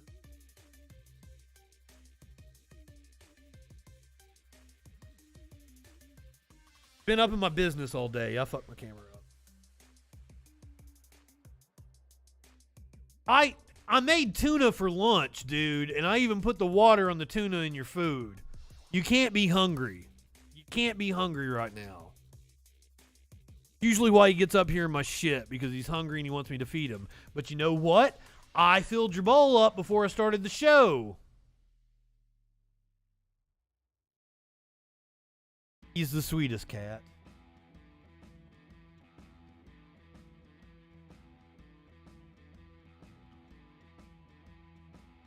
Mr. Socks! He's up here rubbing his face against my monitor.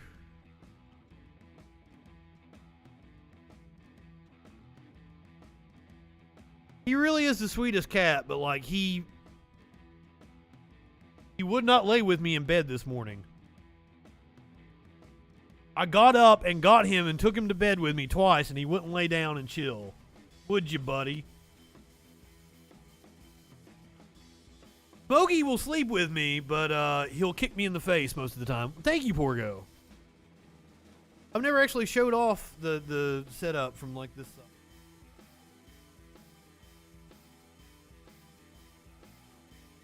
And then my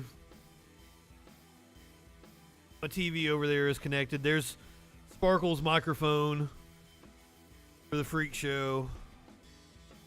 Buddy, I should actually do like I should do more shit for Patreon. I should do like a tour of the studio for Patreon and put that up there. Yeah, dude. Can I put you down?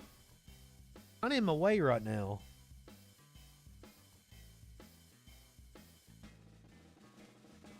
I've even got a spare headphone jack where I can move anywhere in the living room. I've got a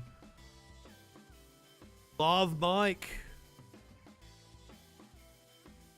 I've not used it on the stream, but like maybe when it comes to debates or something, maybe in the fall, watch a congressional debate, I might, sit over there on the couch with the lav mic.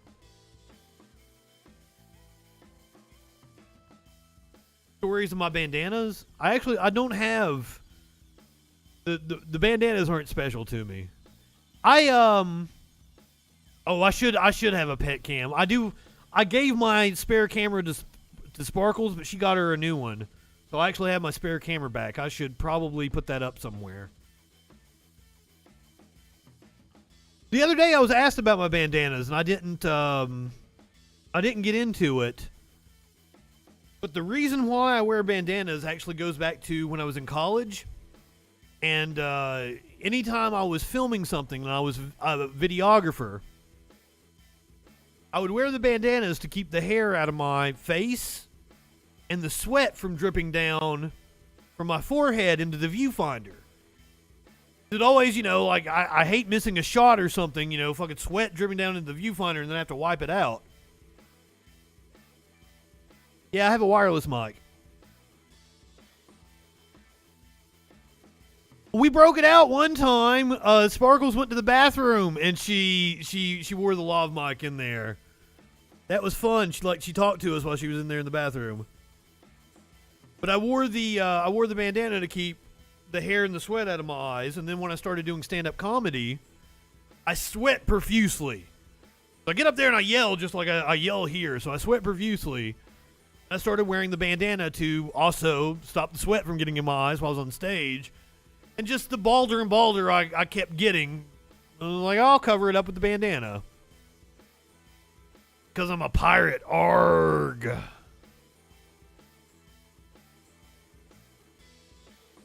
All right, I'm going to let you guys hear Senator Rick Scott here. While I run to the bathroom because I had way too much coffee. I forgot that I drank like 4 cups of coffee before I started the stream. So you guys hear from Skeletor here. I'm going to run to the bathroom real fast. I ain't going to be able to get through the rest of this shit unless I do. For years, the media... Now, I have not listened to this, so you guys have to tell me what he said when I get back. For years, the media parroted the Democrat narrative about Russia collusion. And now, as we're learning week after week, that was a complete lie. The latest with the Durham report is that the Clinton campaign, the same group that fear-mongered this Russian collusion, actually spied on the President of the United States. They spied on the President of the United States. They spied and they lied. We need accountability. We need accountability for the Clinton campaign. We need accountability for Adam Schiff and Jerry Nadler, because they were complicit in this. So the media needs to start doing their job, talk about exactly what's coming out, and hold these people accountable. On top of that, the Attorney General, Garland, he needs to be out there making sure that Durham has all the resources he needs to do a thorough investigation. I'm sorry I left you alone with Skeletor. All right, what the fuck did he say? Something about the Durham report or the Durham investigation. That's the section of the show we're at. I'm sure it wasn't anything profound.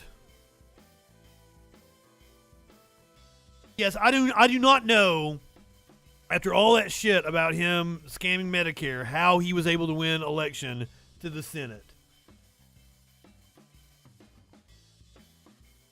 But it's Florida, so you know.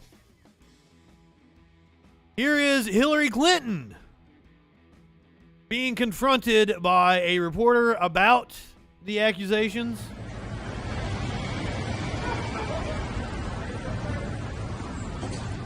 Hillary, Laura Collins, Daily Mail. Did you pay to spy on the Trump campaign? When are you going to comment on the spying allegations, Hillary? Did you pay for having them spied on? Did you pay to have him spied on? The answer is no, she didn't. She waved at him, though. She was very nice. Let's break this down. Exactly what happened. Now, I didn't do a good job last night of really delving in to what the Durham filing actually was. The accusation now seems to be that before Trump took office, there was a lawyer who lied to the FBI about his connection to Hillary Clinton. He has been charged in the Durham investigation. He's pleaded not guilty. And that he had a guy that he was connected to that worked for a tech firm that had been hired by the federal government during the Obama administration to assess security flaws in the White House security. And that he provided publicly available information to the FBI about this ping on a server owned by Trump by Alpha Bank. I think I did a good job of breaking that down. Let's go to this insider piece. What you need to know about the John Durham filing that Trump world is fuming over. Fuming is the right word. Right-wing media sphere erupted this week over a legal filing from the special counsel John Durham, who was investigating the origins of the FBI's Russia probe that former President Donald Trump and his allies said presented definitive proof that his political opponents illegally spied on him. The insider even used spied in quotations. Trump declared in a statement that the filing provided indisputable evidence. Once again, it's not indisputable evidence, it's a claim. It's a claim in a legal filing. My campaign and presidency were spied on by operatives paid by the Hillary Clinton campaign in an effort to develop a completely fabricated connection to Russia, adding that such conduct would have been punishable by death in a stronger period of time in this country. Trump's claim that such activity would have at any time in American history been punishable by death is false and misleading, since the only crime Durham has accused anyone of committing is lying to the FBI. No one involved in the investigation has been charged with illegally spying on the Trump campaign or White House or with a capital crime. It's a cult. It's a cult, Porgo. That's all I can... I never got it to begin with. And like, here's the thing, is I even said it during the 2016 election. I always liked Trump. Like, I enjoyed when he would go on like David Letterman, and David Letterman would make fun of him and shit, you know? Like, we all had a fun time making fun of Trump.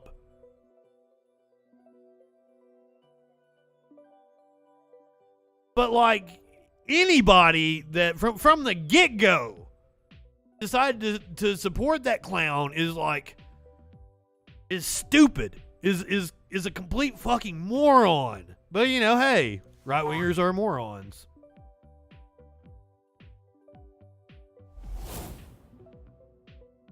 And just for you know, posterity here. Do you think we're stupid? You think we're fools?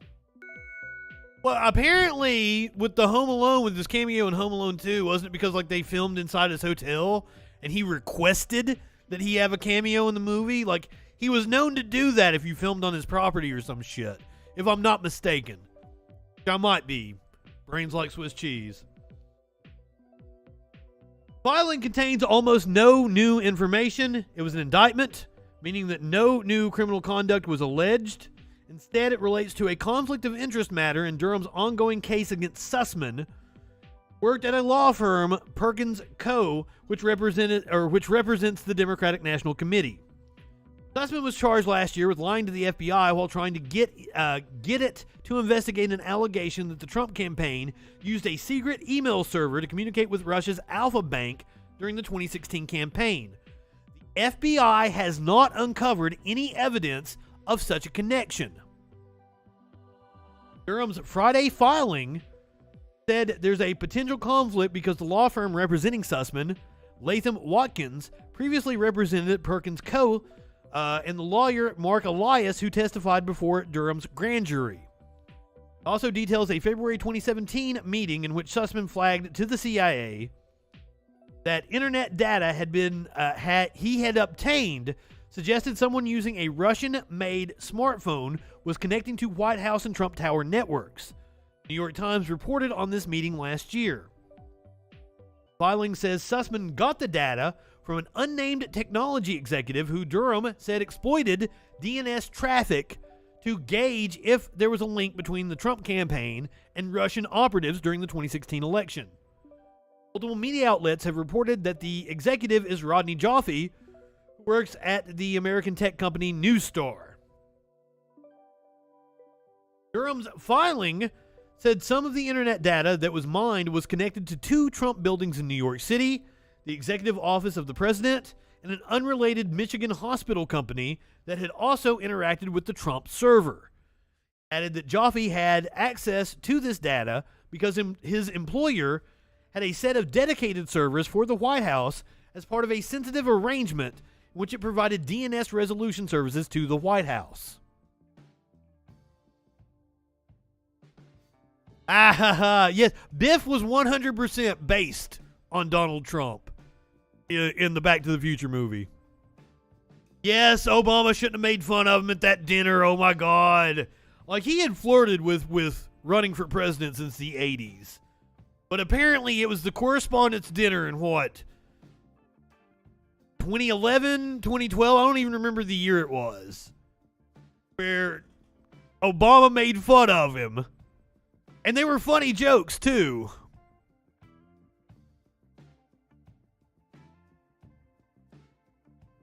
Yeah, I think that was a common thing. Anytime you filmed in Trump Tower, you had to have Trump appear in your movie. Because he's gotta have that ego stroked.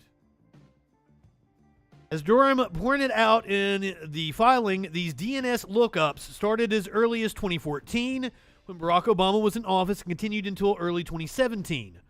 Lawyers for one of the researchers who worked with Joffe highlighted that in a statement to the Times, the cybersecurity researchers were investigating malware in the White House, not spying on the Trump campaign, and to our knowledge, all of the data they used was non-private DNS data from before Trump took office. A spokesperson for Joffe told NBC News that contrary to the allegations in this recent filing, he had legal access to the DNS data under a contract that allowed Newstar to comb through the data, including from the White House, to look for security threats. A result of the Russian government's hacks of EOP, and that's the Executive Office of the President, and DNC servers in 2015 and 2016, respectively, there were serious and legitimate national security concerns about Russian attempts to infiltrate the 2016 elections. These are outlined in the Senate Intelligence Committee report. Upon identifying DNS queries from Russia-made Yota phones in proximity to the Trump campaign and the EOP, respected cybersecurity researchers were deeply concerned about the anomalies they found in the data and prepared a report of their findings, which was subsequently shared with the CIA. The Washington Post reported that internet providers frequently let third parties collect DNS lookups because the information can be helpful for tracking bad actors. DNS services like the one offered by Newstar essentially monitor your traffic in the event that you might be sent to a malicious site. This is according to Kareem Hajizi, the CEO of the cybersecurity firm Pavilion, and a former intelligence community contractor. They'll stop the traffic, limit it, or redirect it to somewhere safe. So by definition, if you're using a service like Newstar's, your activity is being monitored because that's what you're buying. Durham's filing noted that the lookups took place on a broader scale as well. According to the filing, Sussman claimed the lookups demonstrated that Trump and or his associates were using supposedly rare Russian-made wireless phones in the vicinity of the White House and other locations. But The more complete data that Joffe and his associates gathered reflected that between approximately 2014 and 2017, there were a total of more than 3 million lookups of Russian phone provider one IP address. Of Russian phone provider one IP addresses that originated with U.S.-based IP addresses. Fewer than 1,000 of those lookups came from IP addresses affiliated with Trump Tower. The information Durham laid out raises questions about the ethics of Joffe using the data his company had legal access to for purposes that went beyond the scope of what the firm was hired to do. And it's true that Durham has alleged that criminal conduct occurred, but the crime that's being alleged is lying to the FBI, not domestic political espionage or anything related to spying or hacking. Doesn't mean Durham won't bring more serious charges down the line related to Democratic efforts to establish a Trump-Russia link, or that Sussman and his source didn't behave unethically. It just means that Friday's filing doesn't lay out any such efforts that would constitute what Trump has implied is treasonous conduct punishable by death. What's up, Starcraving? Welcome. So I really wanted to delve into the minutia of that because it's a complicated story and I can't tell that there is anything untoward about what happened to Trump. He definitely didn't get spied on, as he is alleged.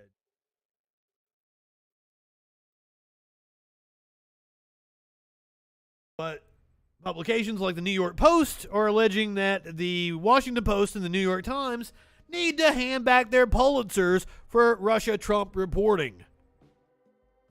An editorial piece in the New York Post with the entire Russiagate affair exposed as a Clinton campaign fabrication. Not true at all. Once again, anytime somebody says Russiagate, I want a definition of what they mean by Russiagate.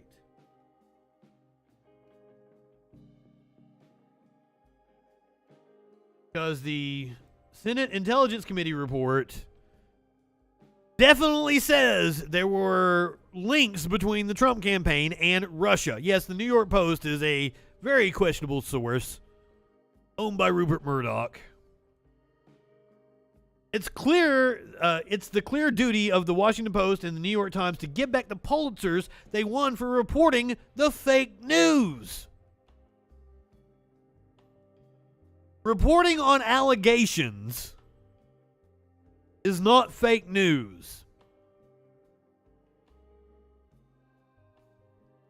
Reporting on the Steele dossier's existence is not fake news. That's a problem that I have with right-wingers. Like, oh, they reported misinformation. No, the Steele dossier was real. It existed. Media outlets reporting on it isn't fake news. Clinton campaign cash ordered up the Steele dossier. Not true. With Democratic operatives providing some of the rumors and a cynical Russian exile asking buddies to supply rank speculation for the rest. This is the Republican Senate intelligence report. The committee found the Russian government engaged in an aggressive, multifaceted effort to influence or attempt to influence the outcome of the 2016 election campaign. Or the presidential election. Parts of this effort are outlined in the committee's earlier volumes on election security, social media, and the Obama administration's response to the threat.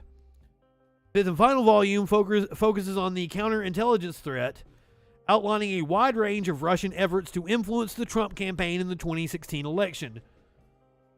In this volume, the committee lays out its findings in detail by looking at many aspects of the counterintelligence threat posed by the Russian influence operations. For example, the committee campaign manager for Donald Trump and his connections to Russian influence actors and the FBI's treatment of reporting produced by Christopher Steele.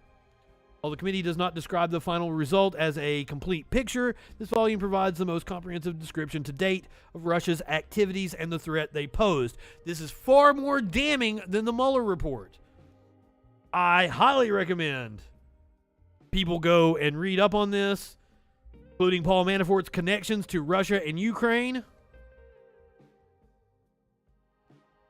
Beginning while he was campaign chairman and continuing until at least 2018, Manafort discussed with Klimnik a peace plan for eastern Ukraine that benefited the Kremlin. After the election, Manafort continued to coordinate with Russian persons, particularly Klimnik, and other individuals close to Deripaska in an effort to undertake activities on their behalf. Remember, this was Trump's campaign manager for a brief period. The committee found that Manafort's presence on the campaign and proximity to Trump created opportunities for Russian intelligence services to exert influence over and acquire confidential information on the Trump campaign.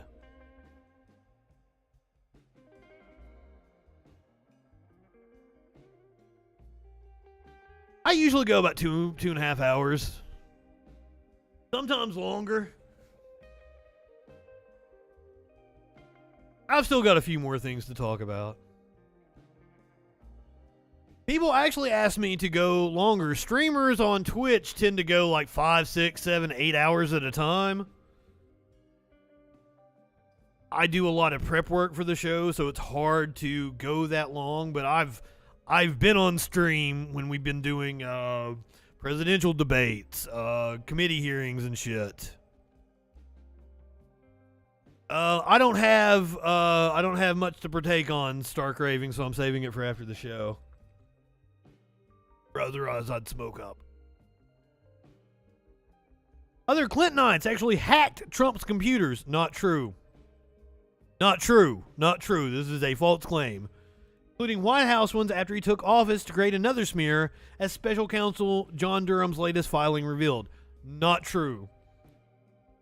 No hack happened. That's all there ever was, a Team Clinton scheme to make her email scandal look tame by comparison, and so win the 2016 election, followed by a longer drive to cripple the new president. It was a true war on democracy, abetted by the two papers in endless, breathless reporting. Their Pulitzer Awards say the papers dramatically furthered the nation's understanding of Russian interference in the 2016 presidential election and its connections to the Trump campaign. Now, everyone knows they only dramatically furthered a smear. Wrong! New York Post. Completely misrepresenting exactly what was going on. So now we turn to Mother Jones, which is reporting that is John Durham deliberately stoking right-wing conspiracy theories? Spoiler alert, yes. Special counsel John Durham's investigation of the origins of the Trump-Russia scandal has turned into a conspiracy theory-generating machine for feverish right-wingers.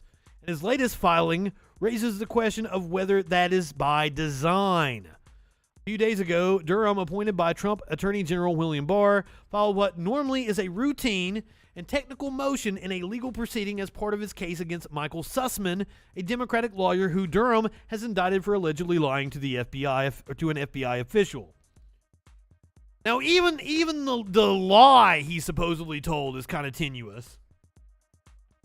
Filing concerned a possible conflict of interest involving Sussman's attorneys, but the motion included several paragraphs of supposed factual background that exploded within right-wing media. It led to a Fox News story with a dramatic headline, Clinton campaign paid to infiltrate Trump Tower, White House servers to link Trump to Russia, Durham fines.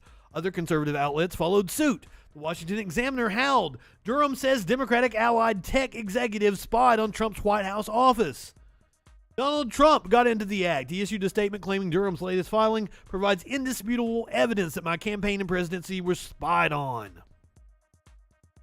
All this hyperbolic harumphing, I love that word, harumphing, call it disinformation, arises from imprecision and perhaps false information in Durham's filing. Durham's case is based on the allegation that during a 2016 meeting with the FBI General Counsel James Baker, Sussman, who was sharing with the Bureau information assembled by cyber researchers that raised the prospect of an unusual computer link between a Trump-related business and the Kremlin-linked Alpha Bank, lied when he said he wasn't representing the Clinton campaign related related to this matter. Sussman denies this charge. the conflict of interest filing. Apparently, Sussman wasn't working for Clinton at the time, but went on to work for Clinton. Apparently. Durham referenced a meeting that Sussman had on February 9th, 2017 with the CIA, in which he presented an updated set of allegations that included information compiled by a tech executive named Rodney Joffe and other researchers. Joffe and the others believed they had come across cyber data called DNS lookups that indicated suspicious links between both Trump Tower and the White House and a Russian mobile phone provider. Durham claimed that Sussman told the CIA, as the document characterizes the conversation, that these lookups demonstrated that Trump and or his associates were using supposedly rare Russian-made wireless phones in the vicinity of the White House and other locations. Special counsel's office has identified no support for these allegations. In recent filing, Durham also suggested that Joffe had been working on behalf of the Clinton campaign without providing specifics about the nature of any such relationship, and that Joffe had exploited his access to non-public and or proprietary internet data for his research work. Durham alleged that Joffe's company had come to access and maintain dedicated servers for the White House as part of a sensitive agreement whereby it provided DNS resolution services to the White House, and that Joffe and his associates exploited this arrangement for the purpose of gathering derogatory information about Donald Trump.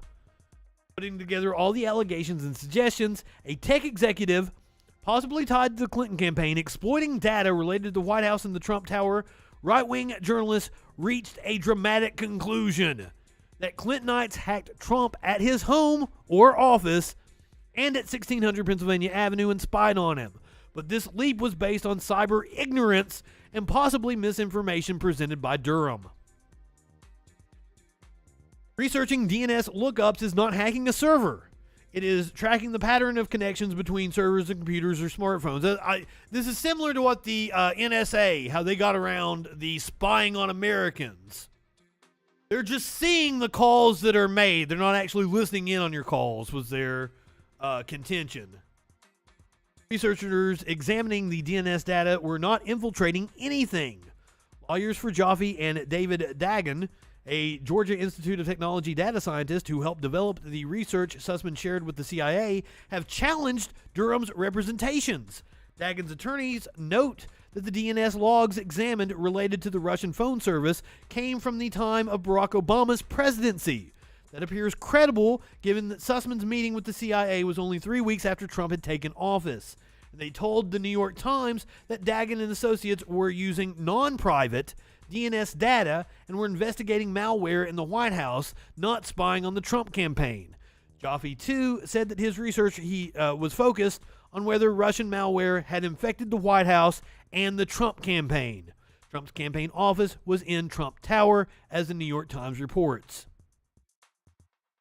On Monday, Sussman's lawyers filed a response to Durham's conflict of interest motion that insisted the research discussed at the CIA meeting pertained only to the period of time before Mr. Trump took office, when Barack Obama was president. The filing also claimed that Durham was well aware of this, suggesting that the special counsel had purposefully fudged this particular and critical point. Sussman's legal team in this document accused Durham of making a filing in this case that unnecessarily includes prejudicial and false allegations that are irrelevant to his motion and to the charged offense, and are plainly intended to politicize this case, inflame media coverage, and taint the jury pool. You know, I've never watched Game of Thrones, and apparently, by the way it ended, I made a good decision. But the lady I was dating at the time when Game of Thrones was on, apparently she was really into it. Sussman and others who are part of the investigation should not be taken at their word, but it's clear from Durham's own filing that there is no evidence that Trump and White House servers were infiltrated. Charge originated with Kash Patel, a one-time aide to Representative Devin Nunes, and pro-Trump operative who has long toiled to discredit the Trump-Russia scandal. Discussing the Durham motion, he made an inaccurate claim to Fox that the document showed that Clinton lawyers had tried to infiltrate Trump Tower and White House servers. Ultimately, the fault of this phony bombshell rests with Durham. His filings did not specify the exact time period the DNS lookup research covered.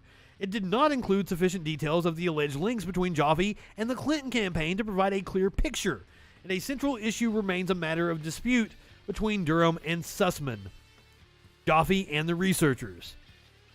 What allegations did Sussman present to the CIA? Durham maintains that Sussman and the researchers were falsely claiming that Trump and his crew were using Russian-made wireless phones as part of an underhanded effort to tar Trump with a nefarious connection to Moscow. The researchers say their concern was Russian security breaches of the Obama White House and the Trump campaign. This seems to be a question that Durham could easily resolve with a piece or two of evidence if he wanted to.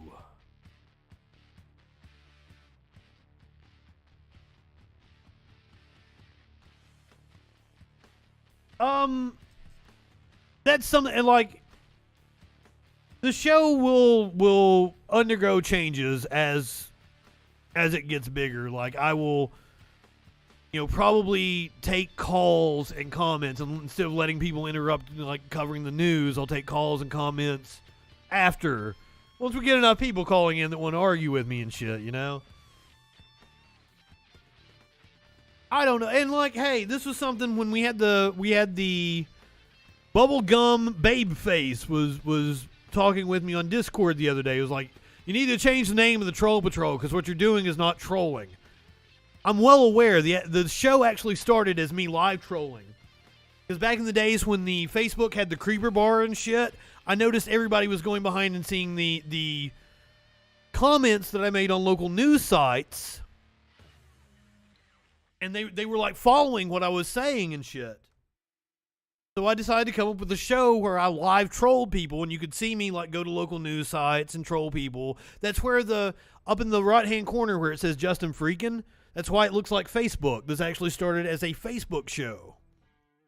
Then I kept getting banned on Facebook, and I couldn't do what I wanted to do, and we ended up on Twitch and YouTube. And I like the name The Troll Patrol. I like the graphics I created. I like the troll face. It has whatever meaning you want it to have. But it actually started out as a show that I would do on Facebook, where I would troll stupid people on Facebook.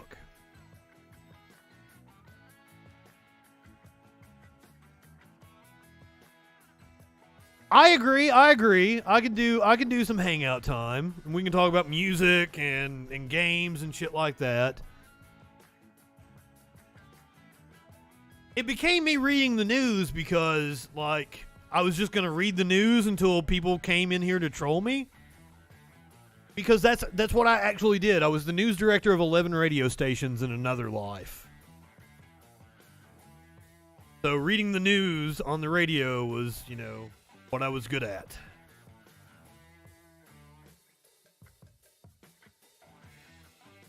But hey, you're right that this shit is hard to get through. Like, fucking the news sucks, and I do a lot of boring shit.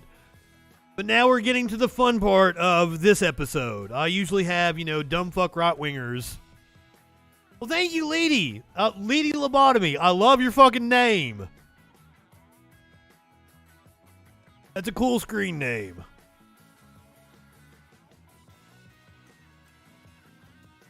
Thank you. They actually, Raymond, Sparkle's son, when I went over the other night, he said something about me doing Sparkle's makeup. I'm like, why would you think I'm good at makeup? And he's like, well, you paint your nails. I'm like, my nails look like shit, dude. My nails look like shit.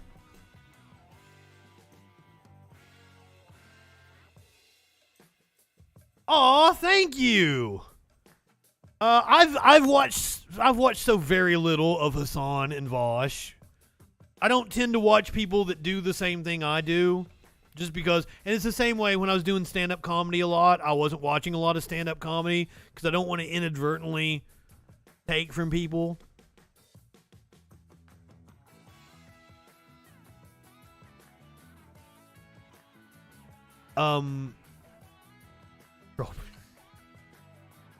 So like I don't really know anything about Walsh. Try jail? The polish I have on right now is amazing, and I think it is a gel. It's so much easier to put on, but also I suck.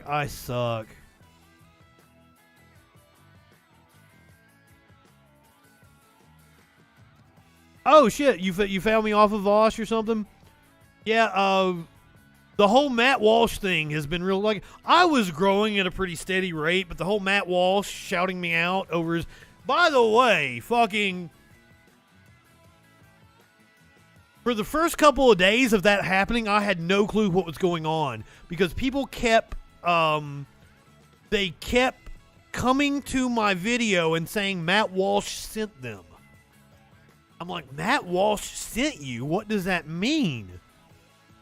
And then like it blew up, I guess after Matt Walsh made the clip for YouTube. Like it was on his live show a couple of days beforehand, and then he made the clip for YouTube. Matt Walsh sent you. Apparently, Matt Walsh actually pays people to troll about Matt Walsh on other, like, I can't verify this, I can't prove this. But I was talking with another streamer about it, and they had the suggestion that Matt Walsh was paying. And then today, the Tennessee Holler on Facebook, they shared out a Matt Walsh tweet. Fucking Dell. And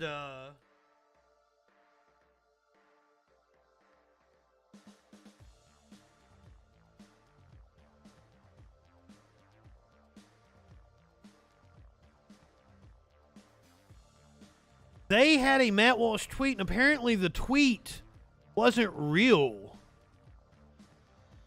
And they corrected themselves. But they had shared out a tweet that was supposedly from Matt Walsh, and Matt Walsh came back at them and was like, ha ha, you guys posting misinformation or some shit. Let's find it.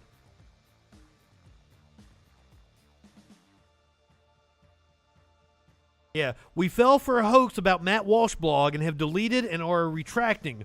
Our mistake. We apologize to Matt and Real Daily Wire. They're so desperate now that they're just creating obviously fake tweets in Photoshop and trying to silence me with them. This is not the first time, happening a lot more recently. Keep flailing, you scum.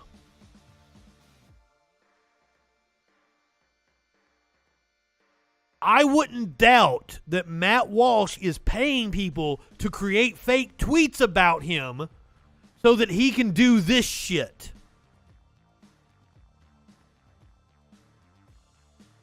So I do not know what the original tweet was about. Maybe we can find it here. But I wouldn't, like, right-wingers are dirty like that. I would not put it past them that they are having people create fake tweets.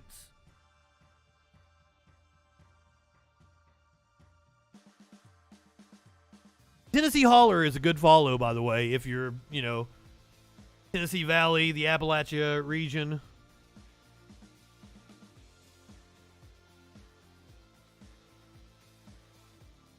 Very progressive.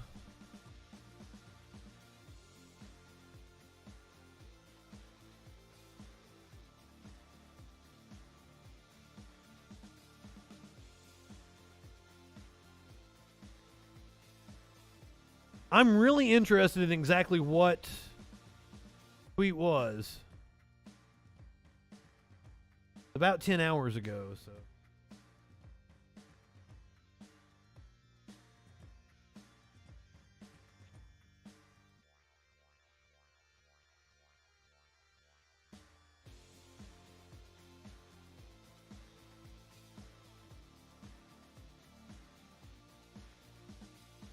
Yeah, they've deleted it, I guess.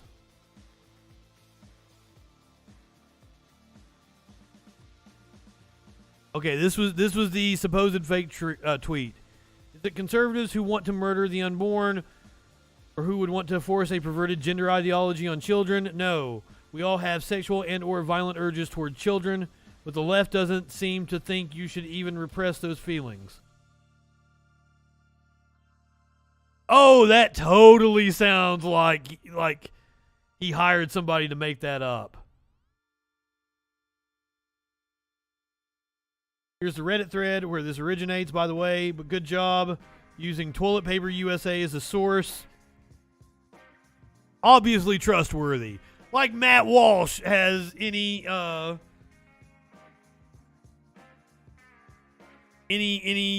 right to claim somebody else is untrustworthy.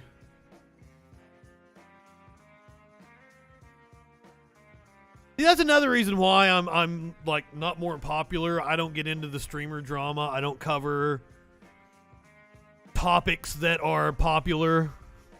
Oh, I fucking hate Matt Walsh. Porgo, that's kind of what happened. I mean, like, I got a lot of hate follows from his fans, but because I got played on Walsh, on the Surfs, somebody else, I got played on somebody else's channel. I don't remember their name, but I went and followed them, and I thanked them for playing the clip. That's how I got a hell of a lot more follows.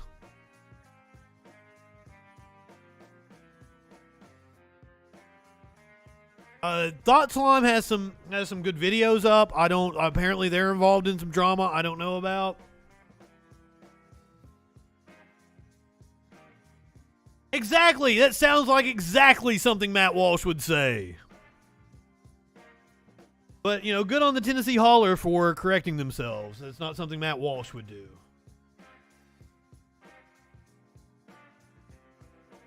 No, I have Veritas at Caritas. No, I will check them out. Please drop some channel recommendations in the Discord. Oh, the word Thought Slime. Thought Slime is also a YouTube channel. All right, let's go to the fun shit. I guess if you could call Bill Maher fun. On Friday, Bill Maher talked about Whoopi Goldberg. Let's hear what he has to say. Finally, new rules. Stop saying that Whoopi Goldberg getting yanked from The View right after she attacked me on The View is... I always have to point out, I was a huge Bill Maher fan. I modeled my career after Bill Maher in a lot of ways.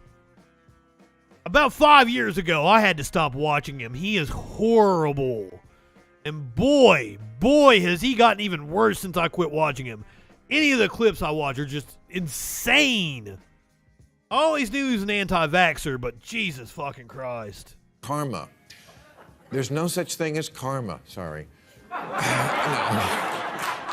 Oh, he had Marianne Williamson there with him. The only word to describe it when a big game hunter gets trampled by an elephant and then eaten by lions is hilarious. Oh, this is not the take that I thought he would have. I mentioned this karma stuff on the show last week. I love dry humor. How many texts and emails I got from people congratulating me on receiving a karmagram from the universe in the form of Whoopi Goldberg's chastisement. So I thought this would be a good time for a little tutorial on karma, which... I don't know what Whoopi said about Bill Maher. Understand it. It's nothing more than an extension. I've even read New Rules. I read that in like 2013, 2014, his book. Which means after that, because of that. It's the fallacy that happens when someone assumes that if one thing follows another, then the first thing must have caused the second thing. Like, I wore green socks every day last year and I never got into a car accident. Green socks must prevent car accidents. Why are they laughing at that? People make this mistake all the time, but honestly, washing your car doesn't really make it rain.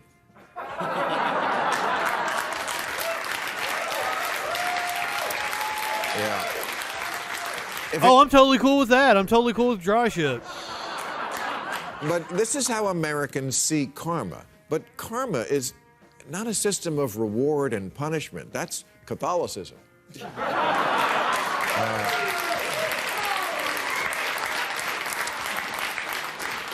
None of the and that's another thing. I got tired of watching Bill Maher's stand-up special, and it was just recycled jokes. It was the same jokes he had been telling since the 80s, just changing out the politicians he was attacking. After you watch like 5 of Bill Maher's comedy specials, you're like, shit, I have heard all this shit before.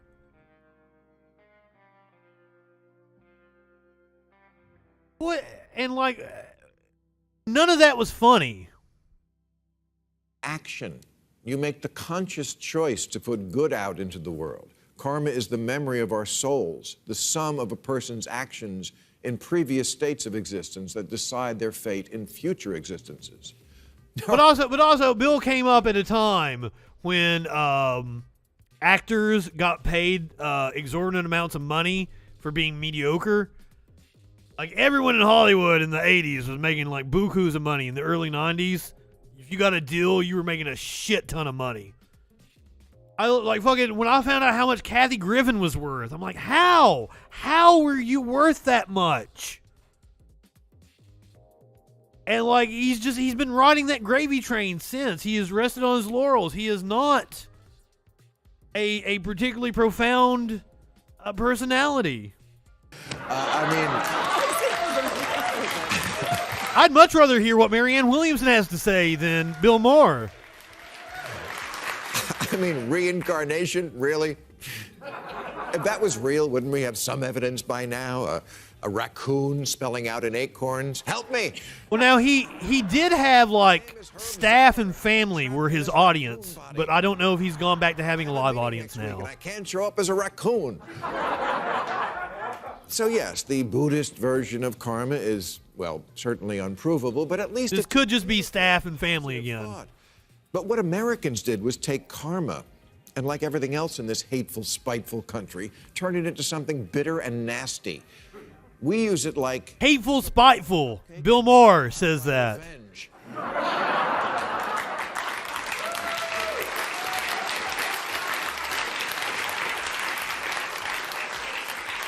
Ellen was mean to her staffers, and then she lost her show. Karma! You voted for Trump, and now you have COVID. Karma, now die. We took something that was meant to be gentle, kind, and hopeful and turned it into a Tarantino movie.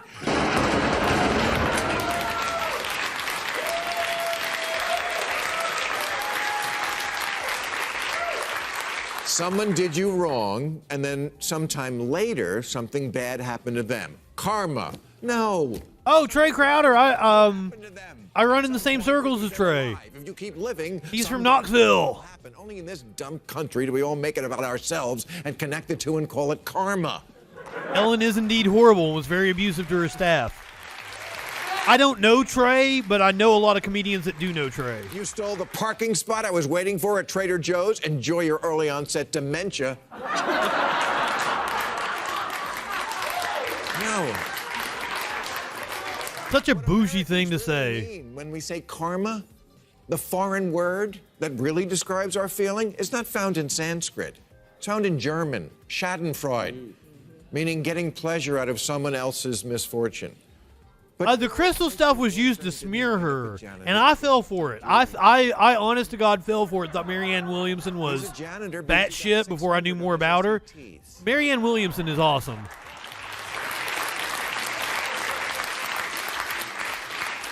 And Whoopi Goldberg... I'm sorry, do we need to go back a little bit? I wasn't paying attention. It's not found in Sanskrit. When we say karma, the foreign word that really describes our feeling is not found in Sanskrit. It's found in German, Schadenfreude, meaning getting pleasure out of someone else's misfortune. But you're I enjoy Schadenfreude. Wind up a janitor because he dumped you a week before the prom. He's a janitor because he got 600 on his SATs.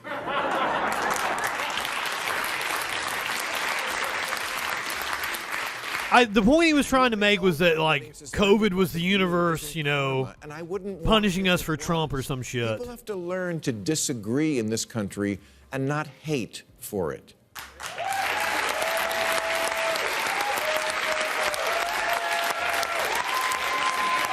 That's easy for you and your ivory tower to say.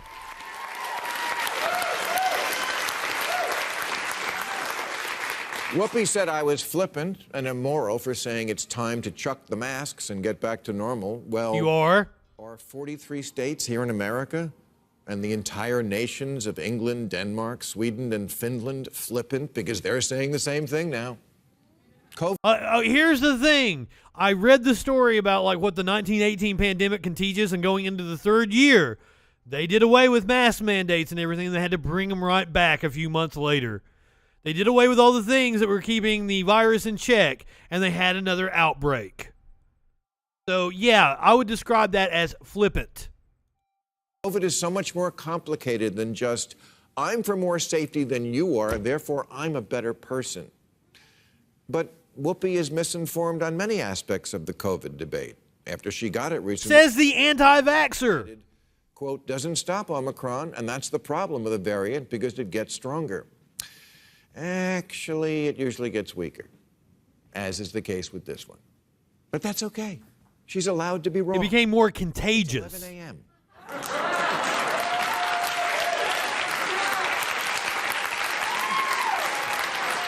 And they tend to evolve to get weaker. Who can think clearly? It doesn't always happen. I'm still in REM sleep. And as I mentioned last week, how could a nation like America have maintained an apartheid state for the vast majority of its history and expect the views of the races to match on all matters? It's amazing they match on any. Oh, okay. I thought he was going to make it apartheid about like vax and anti-vax. Apologize for her views on race as much as I disagree with them. And she certainly shouldn't have to sit out like a child and think about what she did.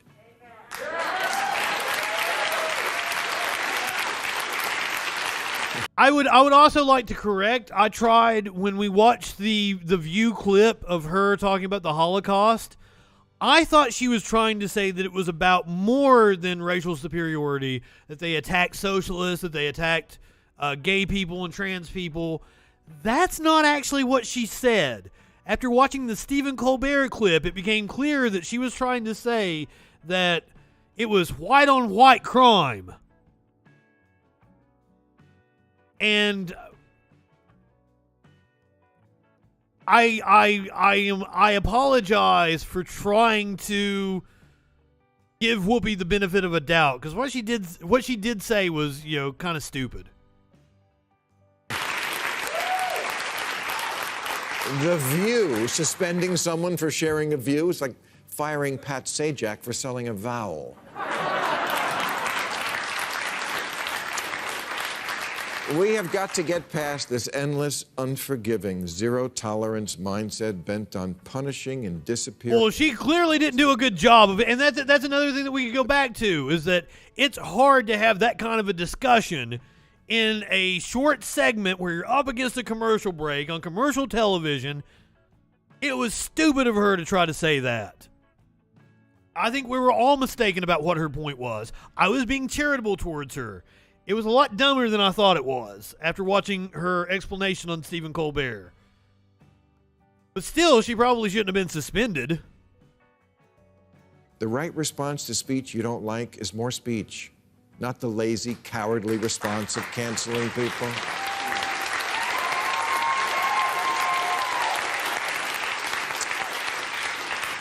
I love the brain and the potato emotes. The people who don't think like you. We all only need to agree on free speech itself. That's my religious belief. That's the timeless principle I live by.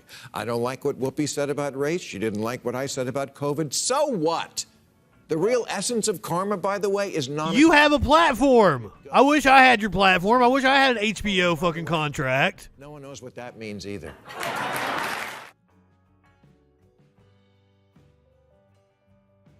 This isn't a speech issue. But hey, let's hear what Whoopi had to say when she returned to The View, yesterday? Hello, and welcome to The View. And yes, I am back. And we missed you. And I missed you all, too. I got to tell you, there's something kind of marvelous about being on a show like this. Because we are The View, and this is what we do. And sometimes we don't do it as elegantly as we could. And sometimes, well, yeah, you know, but it's 5 minutes to get in important information about topics. Yeah. And that's what we try to do every day. And I want to thank everybody. That's why the format of the show is shit. Away. And I'm telling you, people reached out from places that made me go, wait, what? Really? Yeah. Okay. And it was amazing. And I Journal, welcome. Thank you for being a freaking follower. I listened to everything everybody had to say, and I was very grateful, and I hope it keeps all the important conversations happening, because we're going to keep having tough conversations. Yeah. And in part because this is what we've been hired to do. And it's not always pretty, as I said, and it's not always as other people would like to hear. But it is an honor to sit at this table and be able to have these conversations, because they're important. They're important to us as a nation, and to us more so as a human entity. So, happy Valentine's Day, y'all. And oh, that's all she had to say? I thought it was going to be spicy. Several people made it out to be, like, she has a lot to say about her 2-week suspension, according to Perez Hilton, where I got the clip from. I thought it was going to be a more spicy take than that. I'm disappointed.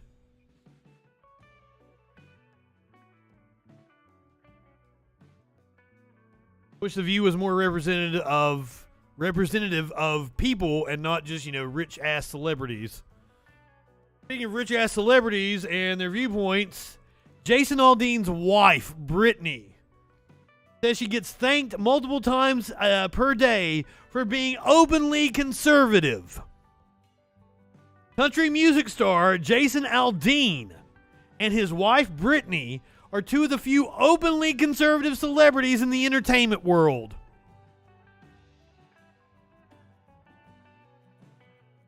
Country music star. Remember, I was on the radio when the Dixie Chicks were boycotted on my radio station for just saying they were ashamed of being from Texas because George W. Bush was from there. Lead up to the Iraq War. The station I was doing the news on at that time banned the Dixie Chicks. Oh, hold on. I wouldn't have been news director yet. Let me correct myself. I would have still been a board op at that time. Country music is very openly conservative. Toby Keith wrote the fucking boot in your ass song. Country music, that's fucking the only reason Kid Rock is having a resurgence in his career right now is because of his Let's Go Brandon bullshit. Get off your fucking crosses. Seriously, I am so tired of hearing about how conservatives are censored. I was on a conference with a client the other day, and the client was like, "Hey, I heard you're a patriot." Huh? And I was taken aback, and I didn't want to say anything because I didn't want to ruin. I think I did lose the client because I didn't want to say. He was open about the fact that he was a patriot and a Trump supporter. But I'm the one who couldn't say anything because I didn't want to lose the job. So go fuck yourselves. Seriously, on Tuesday, Brittany took to social media once again to voice her political opinions, signaling to fans that she won't be quieting down about her conservative views anytime soon. My prayer as a mama is that oh, do we have a video? No, it was from an Instagram post. My prayer as a mama is that my babies are raised in a loving, safe place where they have the ability to grow into the best versions of themselves. Brittany Aldean began in a caption alongside a photo of herself and Jason with their 2 young children. I do not know a Jason Aldean song. I even work for country stations and I can't tell you a Jason Aldean song. Did he do My Tractor's Sexy or some shit? Together, the couple are raising son Memphis and his younger sister Navy Rome. What stupid fucking white people names. Aldean also has 2 daughters, Keely and Kendall, with his ex-wife. The burden of the world we currently live in can be hard on any parent. Terrifying, actually. I'm currently praying for our children, our military, the hospitalized, the border, the impressionable youth, the ones standing up for change, for the right to simply make their own medical choices. Oh, God, there's a whole list of... First of all, Norm Macdonald was conservative. Everybody loved Norm Macdonald because he wasn't an asshole. When he died, comedians from across the spectrum paid tribute to him because he was a good guy. But then you've got people like, Scott Baio and Kevin Sorbo, who are assholes. Dean Cain is an asshole. John Voight is an ass. Not saying that there's anything wrong with being an asshole. I portray myself as an asshole. I am an asshole. Roseanne, there's another one. Oh, Kenny Chesney did the Tractor Sexy. I'm sorry. They're all the same. They're all from the same mold. Mel Gibson. And fucking Mel Gibson and his anti-Semitic rants. Tim Allen is actually still, somewhat beloved. I saw that people were very upset that he will not be voicing Buzz Lightyear in the movie that I didn't even know existed until a couple of days ago. Brittany went on to thinking about what will happen in the future moving forward makes some days harder than others. We get stopped multiple times per day, people giving thanks for speaking out. You can too. We need you more than ever, she stated. Brittany then said that she actually gets more support for being an outspoken conservative than many people may think she does. You'll actually be surprised at just how much support you'll receive. As for the haters, screw them. They're the reason we are where we are. Remember that. With every passing comment, we stand with you and support you always. Earlier this year, Brittany made it clear that she makes no apologies for her political views. I personally don't give a damn if people don't agree with me, she said. I think it's important now more than ever to stand for what you believe, even if it goes against the grain. Do your research and form your own opinion. Speak out if you wish. But most importantly, don't bully people who feel differently than you. That is all right-wingers ever do. Matt Walsh, Ben Shapiro, Steven Crowder, Charlie Kirk. They are all bullies. Borgo, I think that is a marketing ploy. I think, James DiMaggio, did I get his name right? I think he'll be, the way he's posted on Twitter, he seems very coy about it. I think he's going to be returning as Bender, and there's this outrage marketing thing that companies are doing nowadays, and this is what she's doing. Outrage marketing. I'm being attacked for my views, so make sure you listen to my husband. I see it all the time. I see it all the time from these stupid-ass right-wingers like a man I know by the name of Bryson Gray. Bryson came into my stream before I actually had any followers and paid me $50 to watch his Christian rap video. I guess this was when he was on his way up. This is a clip from one of his performances. Notice this white middle-class woman bumping along to this supposed hip-hop artist. Constantly talking about how I'm being censored. I'm under attack. And he uses it. He uses it to market his merchandise. Here is him on Real America's Voice. If it's gonna load up for us, Facebook being a little weird here. Bryson Gray on YouTube censorship. And you stay away from profanities, but somehow YouTube has now deplatformed 2 of your songs. What is going on with that? Medical misinformation.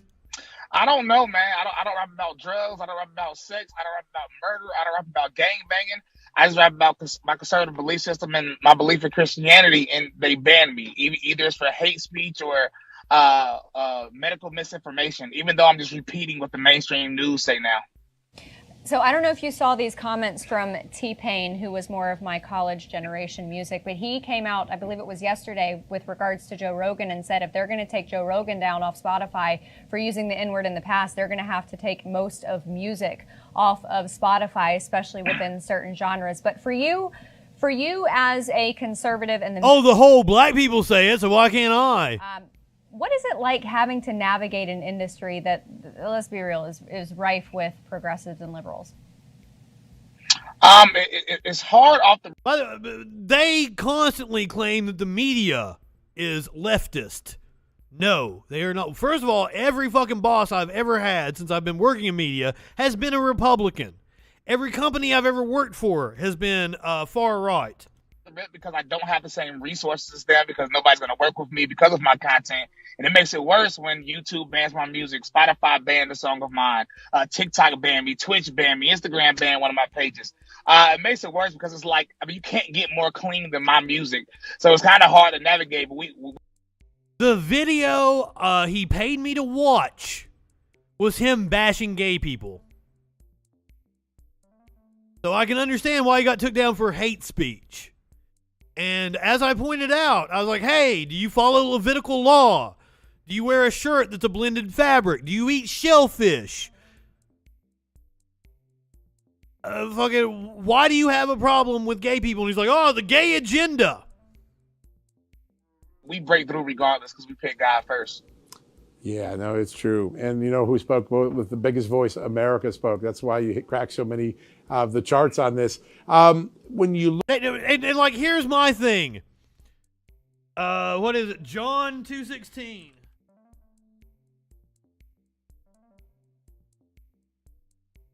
The Bible legitimately says, fuck, I fucked it up, didn't I? Oh no, there it is. To those who sold doves, he said, get these out of here. Stop turning my father's house into a market. Do not use God to sell your bullshit. And that's exactly what he does. The Bible warned about people like him. Look at this moment. When we were all growing up, I could never have imagined a moment where censorship would not only be tolerated, it's in many cases advocated by people that you would least think about, professions that actually rely on the First Amendment most of their time. How do we pull the nose of this plane up and get back? You're upset about capitalism. YouTube owns the servers. YouTube owns the algorithms that are pushing you up on their platform. You're not being censored. Just like Alex Jones being taken off of YouTube wasn't censorship. Alex Jones is still doing a show, still saying his bullshit. He just had to pay for his own hosting. Back to the America of free speech and tolerance. We take it back. We have to stop caring about what the left thinks about us. Stop caring about what they say. Stop trying to play their game. Let's play our game. And our game is free speech. Our game is saying what we believe in, regardless if you disagree or agree, being able to have that ability to say what you want. And until we do that, we're gonna keep getting the worst end of this. We have to stand up and just say, I'm gonna say what I want regardless. You can say whatever you want regardless. Now, he has agreed to come on the show. During one of his live streams, he agreed. But every time I fucking message him, I get no response. I keep saying, when you coming on the show? When you coming on the show? Most censored guy in the game or whatever the fuck he calls himself.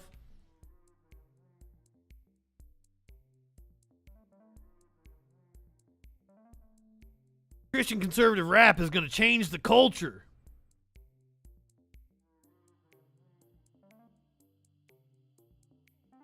Check out the most censored merch online. They can't cancel my message. Use code Brandon25 for 25% off. Merch with a message. They can't cancel my beliefs. Seek first the kingdom men's apparel. Making my father's house a house of merchandise. It is full of shit. I want to get him to come on. You're so censored, I want to have you on my show to have a debate about censorship, but don't respond. All right, hopefully this is the last time I talk about the halftime show. Did you guys see the tweet that Charlie Kirk sent out? You live in sexual anarchy? Yes, let's watch his big song, if it's on the YouTube. Oh shit. For you.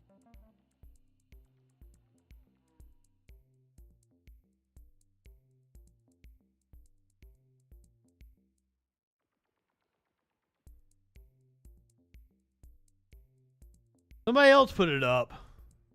Various shots that people are getting now cover that. You're okay. You're not gonna get COVID if you have these vaccinations. Somebody gotta do it. Hey, let's go, Brandon. I keep a drum like I'm Nick Cannon. Hey, let's go, Brandon. Oh, you wanted to see one of the anti-gay song? I don't remember what it was called. When you ask questions, they start banning. Hey, let's go, Brandon. Hey, let's go, Brandon. Hey, let's go. That song sucks. The anti-gay song was actually much better.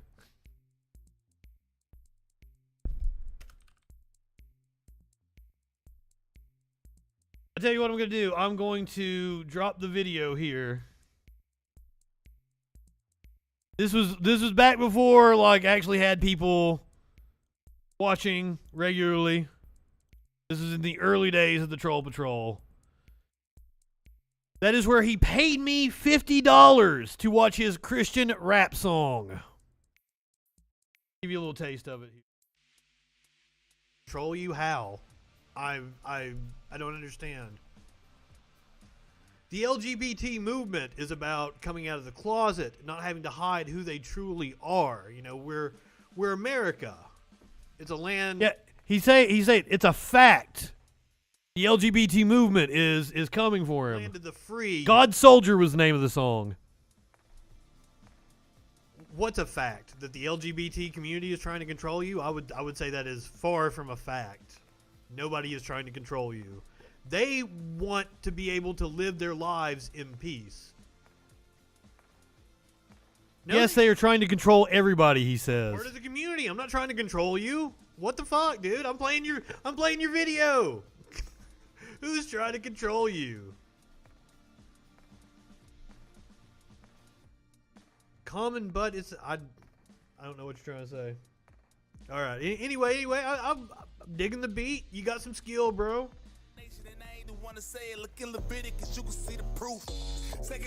Whoa, Leviticus.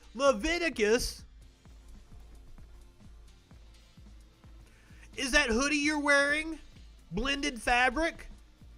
Do you? Yes, sir. Christians can't have it both ways, by the way. You can't say that Jesus is a new covenant and then refer to Levitical law. First of all, Jesus said he didn't come to abolish the laws of the prophets or whatever. So I would say Levitical law is still in effect, and you guys don't fucking follow it. This was one of his fans that came to my page earlier. He commented on a post I had about the trucker convoy. This is 100% tribalism on your part. You love democracy and hate government authority when it doesn't suit your current political motives. Don't know what the fuck they're talking about. Even funnier when we realize that leftists are in control of nearly the entire government and all mega corporations. You don't know what a fucking leftist is then. There's no leftist. Somebody in control of a corporation isn't a leftist. A leftist would be advocating for the abolition of private property. I assure you that a capitalist is not a leftist. You're already on the winning team, they say. Why does it irk you so much when others believe differently for different reasons? It doesn't. I don't care what you believe. The thing that I'm upset about is the trucker convoy is the ones enforcing their beliefs on people.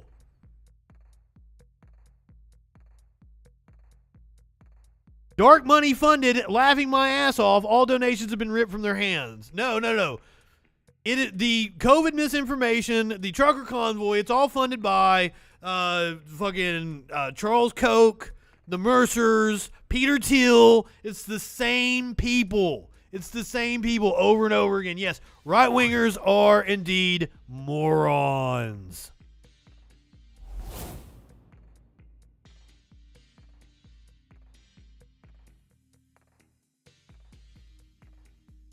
All right. Hopefully this is the last time I actually talk about the Super Bowl halftime show. We did this last night, but I wanted to bring this up because apparently Charlie Kirk responded to his stupid ass tweet he sent out. The NFL is now the league of sexual anarchy. You live in sexual anarchy? This halftime show should not be allowed on television. No fucking clue what he's talking about. Other than the references to sex in 50 Cent's song. I'm sorry, 50 Cent. I didn't say it correctly. Sorry I butchered your name, 50. Come at me. Don't make me walk with a limp, dude. I have no clue what he's talking about. There wasn't even any risque dancing or anything that could remotely be considered sexual anarchy. So maybe Charlie will clarify. I know exactly what it was. He's just saying more and more outlandish things to get traffic. It's this outrage culture. It's this outrage marketing. And the right has mastered it. If I get attacked for protecting the innocence of children? Get attacked for protecting the innocence of children? What the fuck are you talking about? First of all, you're an anti-masker. You don't give a shit about protecting children at all. I believe you're a Christian as well, which means that you support churches, which are nothing but organized pedophile rings. Fight me on that one. Then I'm right over the target. I've had a great last 18 hours. I mean that. It's just so much fun when you trigger the people on Twitter because you say something that's true. And so the Super Bowl was yesterday. I told them. How is that true? How was the Super Bowl performers living in sexual anarchy? You live in sexual anarchy? Everyone not to watch the Super Bowl halftime show, and I had no plans to, so I took my dog out, and I came back in, and there was 50 Cent coming from the ceiling with some scantily dressed girls in some incredibly provocative positions. And again, I encourage anyone to watch. Were they? Were they in provocative positions? Those 30 to 45 seconds of 50 Cent and tell me oh yeah, that's perfectly fine. Sure, that's what a 6-year-old should see. And look, I grade the Super Bowl halftime show for good reason in a much more family-friendly direction than if it was HBO Max or some sort of late-night television special, obviously. And look, there were 15 to 20 million children watching, any sort of estimate, under the age of 12. It's network TV. And look, in all fairness, the Super Bowl halftime. If you like Dr. Dre and shit, watch it. It was a pretty good Super Bowl halftime show. I enjoy live music. Sparkles and I watched it together. I always watch the Super Bowl halftime show. It wasn't the best the way people were saying it. Prince was hands down the best Super Bowl halftime show, but it wasn't bad. I enjoyed it. I enjoyed Kendrick Lamar and Mary J. Blige the most. Time show. I said this last night. I got really upset when Kendrick Lamar did the intro to Forgot About Dre, and then Eminem pops up and he's doing his part about Forgot About Dre, but then he did the Mom Spaghetti song. I wanted to hear Forgot About Dre. It was almost always kind of a, let's just say, celebration of degeneracy. And some people say, oh, Charlie, this wasn't as bad as it was in prior years. I never made that comparison. I was simply. Well, what was bad in prior years? Jennifer Lopez and Shakira shaking their asses? The National Football. Shit, I didn't do it right.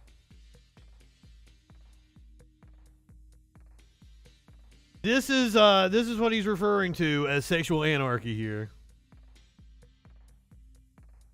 I'm going to let him continue to talk, and we'll watch 50 Cent. And talking about 50 Cent's coming in, and I'm not going to read the lyrics. Oh, yeah. The tit. If you read In the Club by 50 Cent, I think that all of a sudden you'll be like, oh, well, yeah, that's not meant for network TV.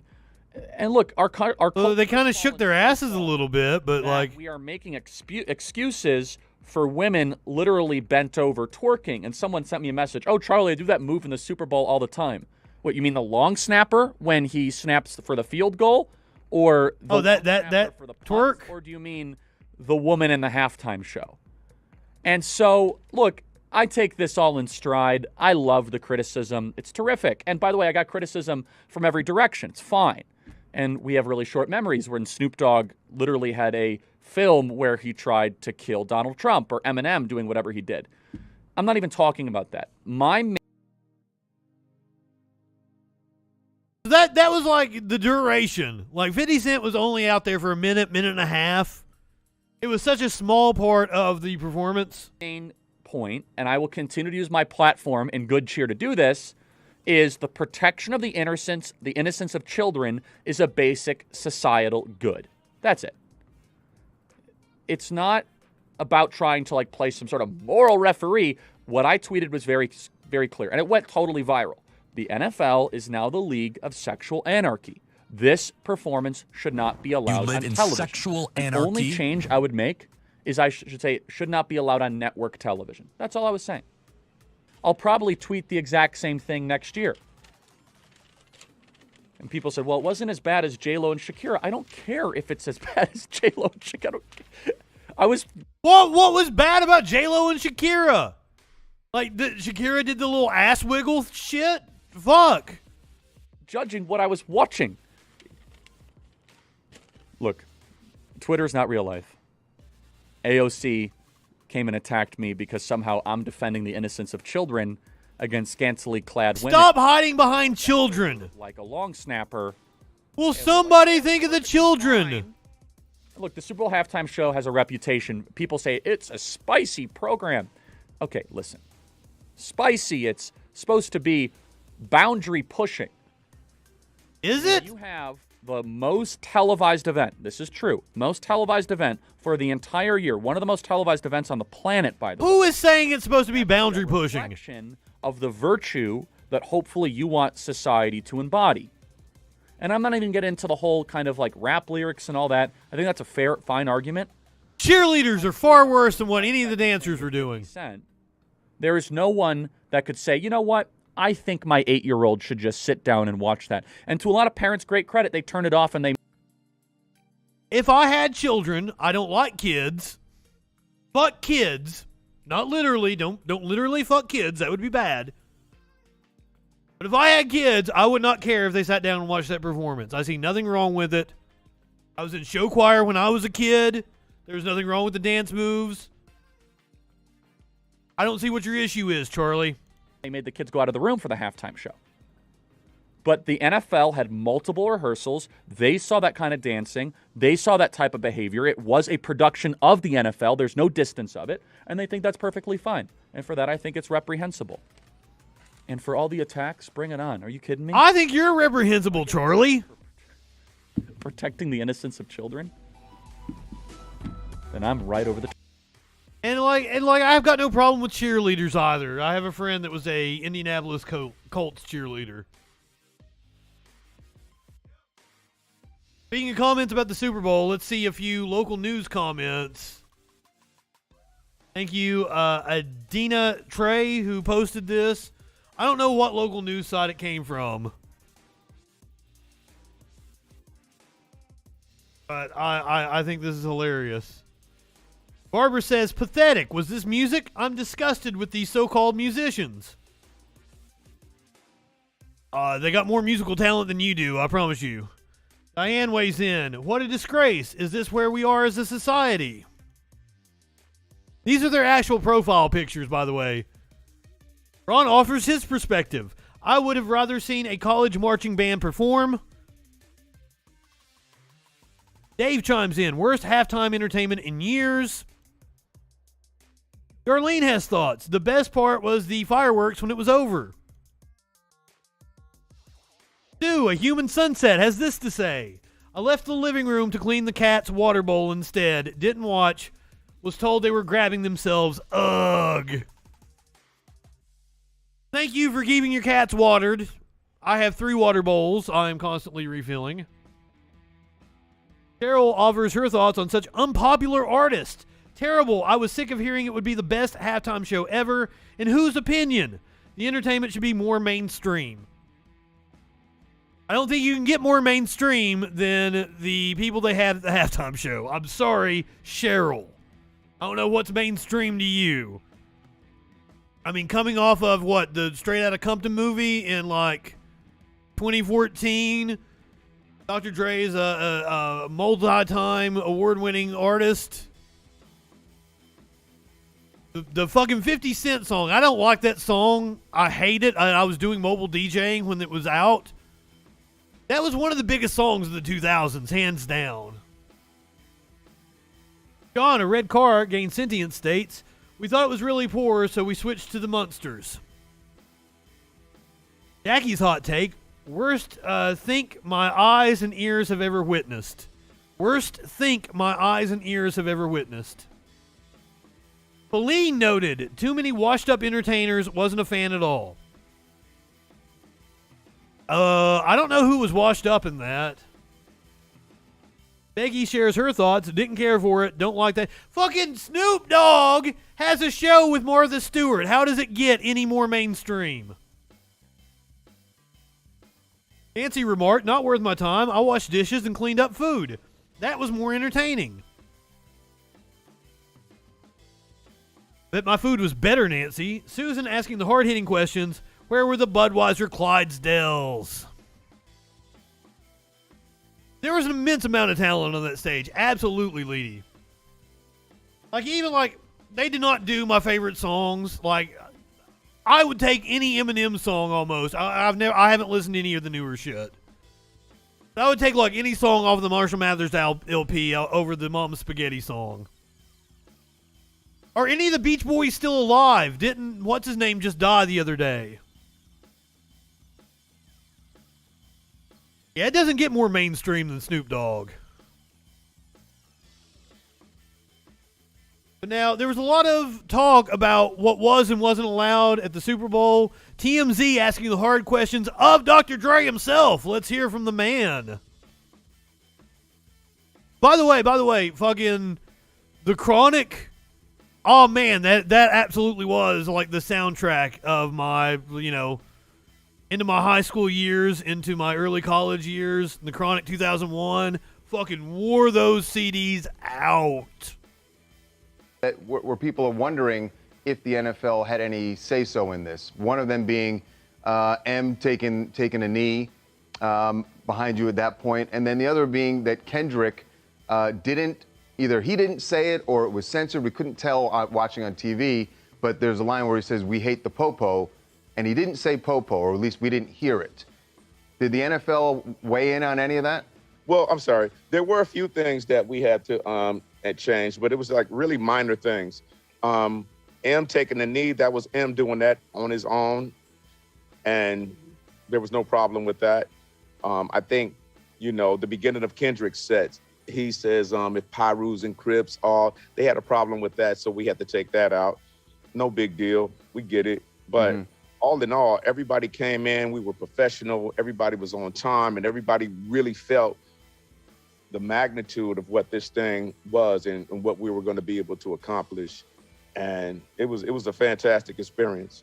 We actually were going to put you at the top of the show, but you weren't available because I'm told you wanted to make a Burger King run because you hadn't had Burger King in so long because you wanted to be in shape for the show. You know what? Hey, those long chicken sandwiches are good.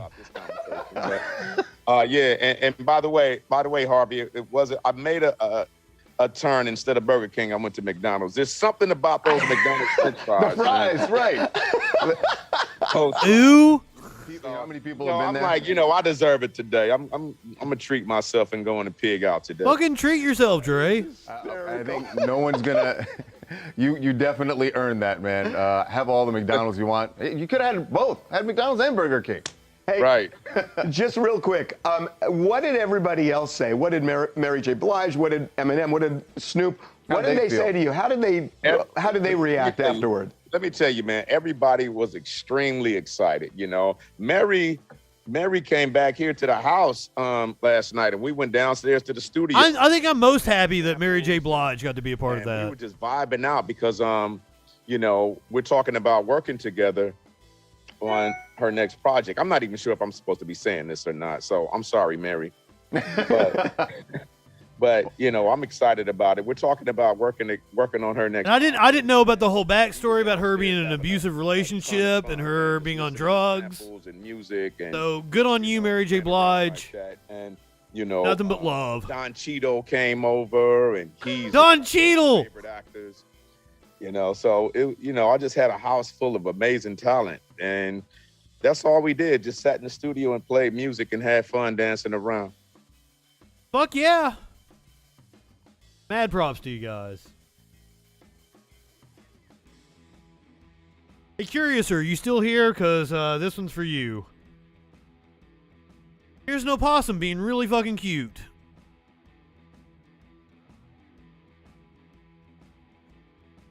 And a dude describing why opossums deserve our love and respect. I don't know why Facebook is being so slow tonight. Fuck you, Facebook. On the trail, and I came across this guy. This is an opossum. I saw him walking on the trail, and I walked up to it, and it got so scared and fainted, it passed out, and it played possum. This is a response by these animals. They don't choose to play possum. They just get so scared that they kind of pass out. He's starting to wake up a little. Oh shit, I didn't know that. I thought that was something that they did. That they played possum. They'll do some damage, but they really won't bite you. I'm not in danger of getting bit, or I'm not really in danger of getting rabies. I know these animals might look dirty or kind of like a rat, but they are actually super clean animals. They groom themselves all day long. They actually eat ticks that go on top of them. So anytime they walk through some brush and they get a tick, they will eat it. They are known to eat up to 5,000 ticks a year, helping. He doesn't look happy right now. They also almost never have rabies. Could they get rabies? Sure, so could humans. But their body temperature is so low internally, it's tough for the rabies virus to survive. So they do not commonly carry it. He's a chunky boy. The thing about them is on their feet, they have opposable thumbs. They also have this super long tail that they use to hang onto trees and help climb. Look how scared he is, though. He's shaking. Anything from fish, bugs, insects, snakes, vegetables, dog food, cat food you leave outside, you'll see them in your garbage. A lot of times people will think they're a big rat, but they're actually not. They're more closely related to a kangaroo than a rat. They do. Looks like he's scruffing him there. On their belly, which makes them a marsupial. They are the only marsupial here we have in North America. Porgo, I've got a friend that has one as a pet. These guys are awesome. They use those whiskers to help dig and look for stuff. Look at how calm this guy is. He's just sitting in my hands. He's not. He looks like he's scared because he's shaking. But such amazing creatures. We're going to put them back here in a second. Another cool thing about these guys is they can actually have up to 20 live babies at birth. They don't boo redneck Steve Irwin. About 14 days after mating, so they have one of the shortest gestation periods of all mammals. When the babies are born, they crawl right into the mother's pouch, and they will stay there until they get big enough to crawl out, and they will actually crawl on the animal's back, and they stay on the only mother's marsupial in the Western Hemisphere. I did not know that. They fall off, that's when they go off on their own. We saw one carrying babies the other day in a video about a opossum I played. Because some people will see them and they'll want to kill them or kind of kick them to the side because they think they're a rat, but they're not a rat. They're a super cool animal. It's the only marsupial. Yes, they're super cool. America. I would never kill an opossum. Be careful when you're handling them, and they're super cool to look at. I wouldn't handle one though. All right, if you're watching on Twitch, you're heading over to Echoplex Media. I believe it is down ballots. Oh, watch him waddle off. Go ahead, light one up, tip one bag. It's all right to have a little fun before you hit the sack. I'm Justin Freakin. We'll see you tomorrow night on the Troll Patrol live.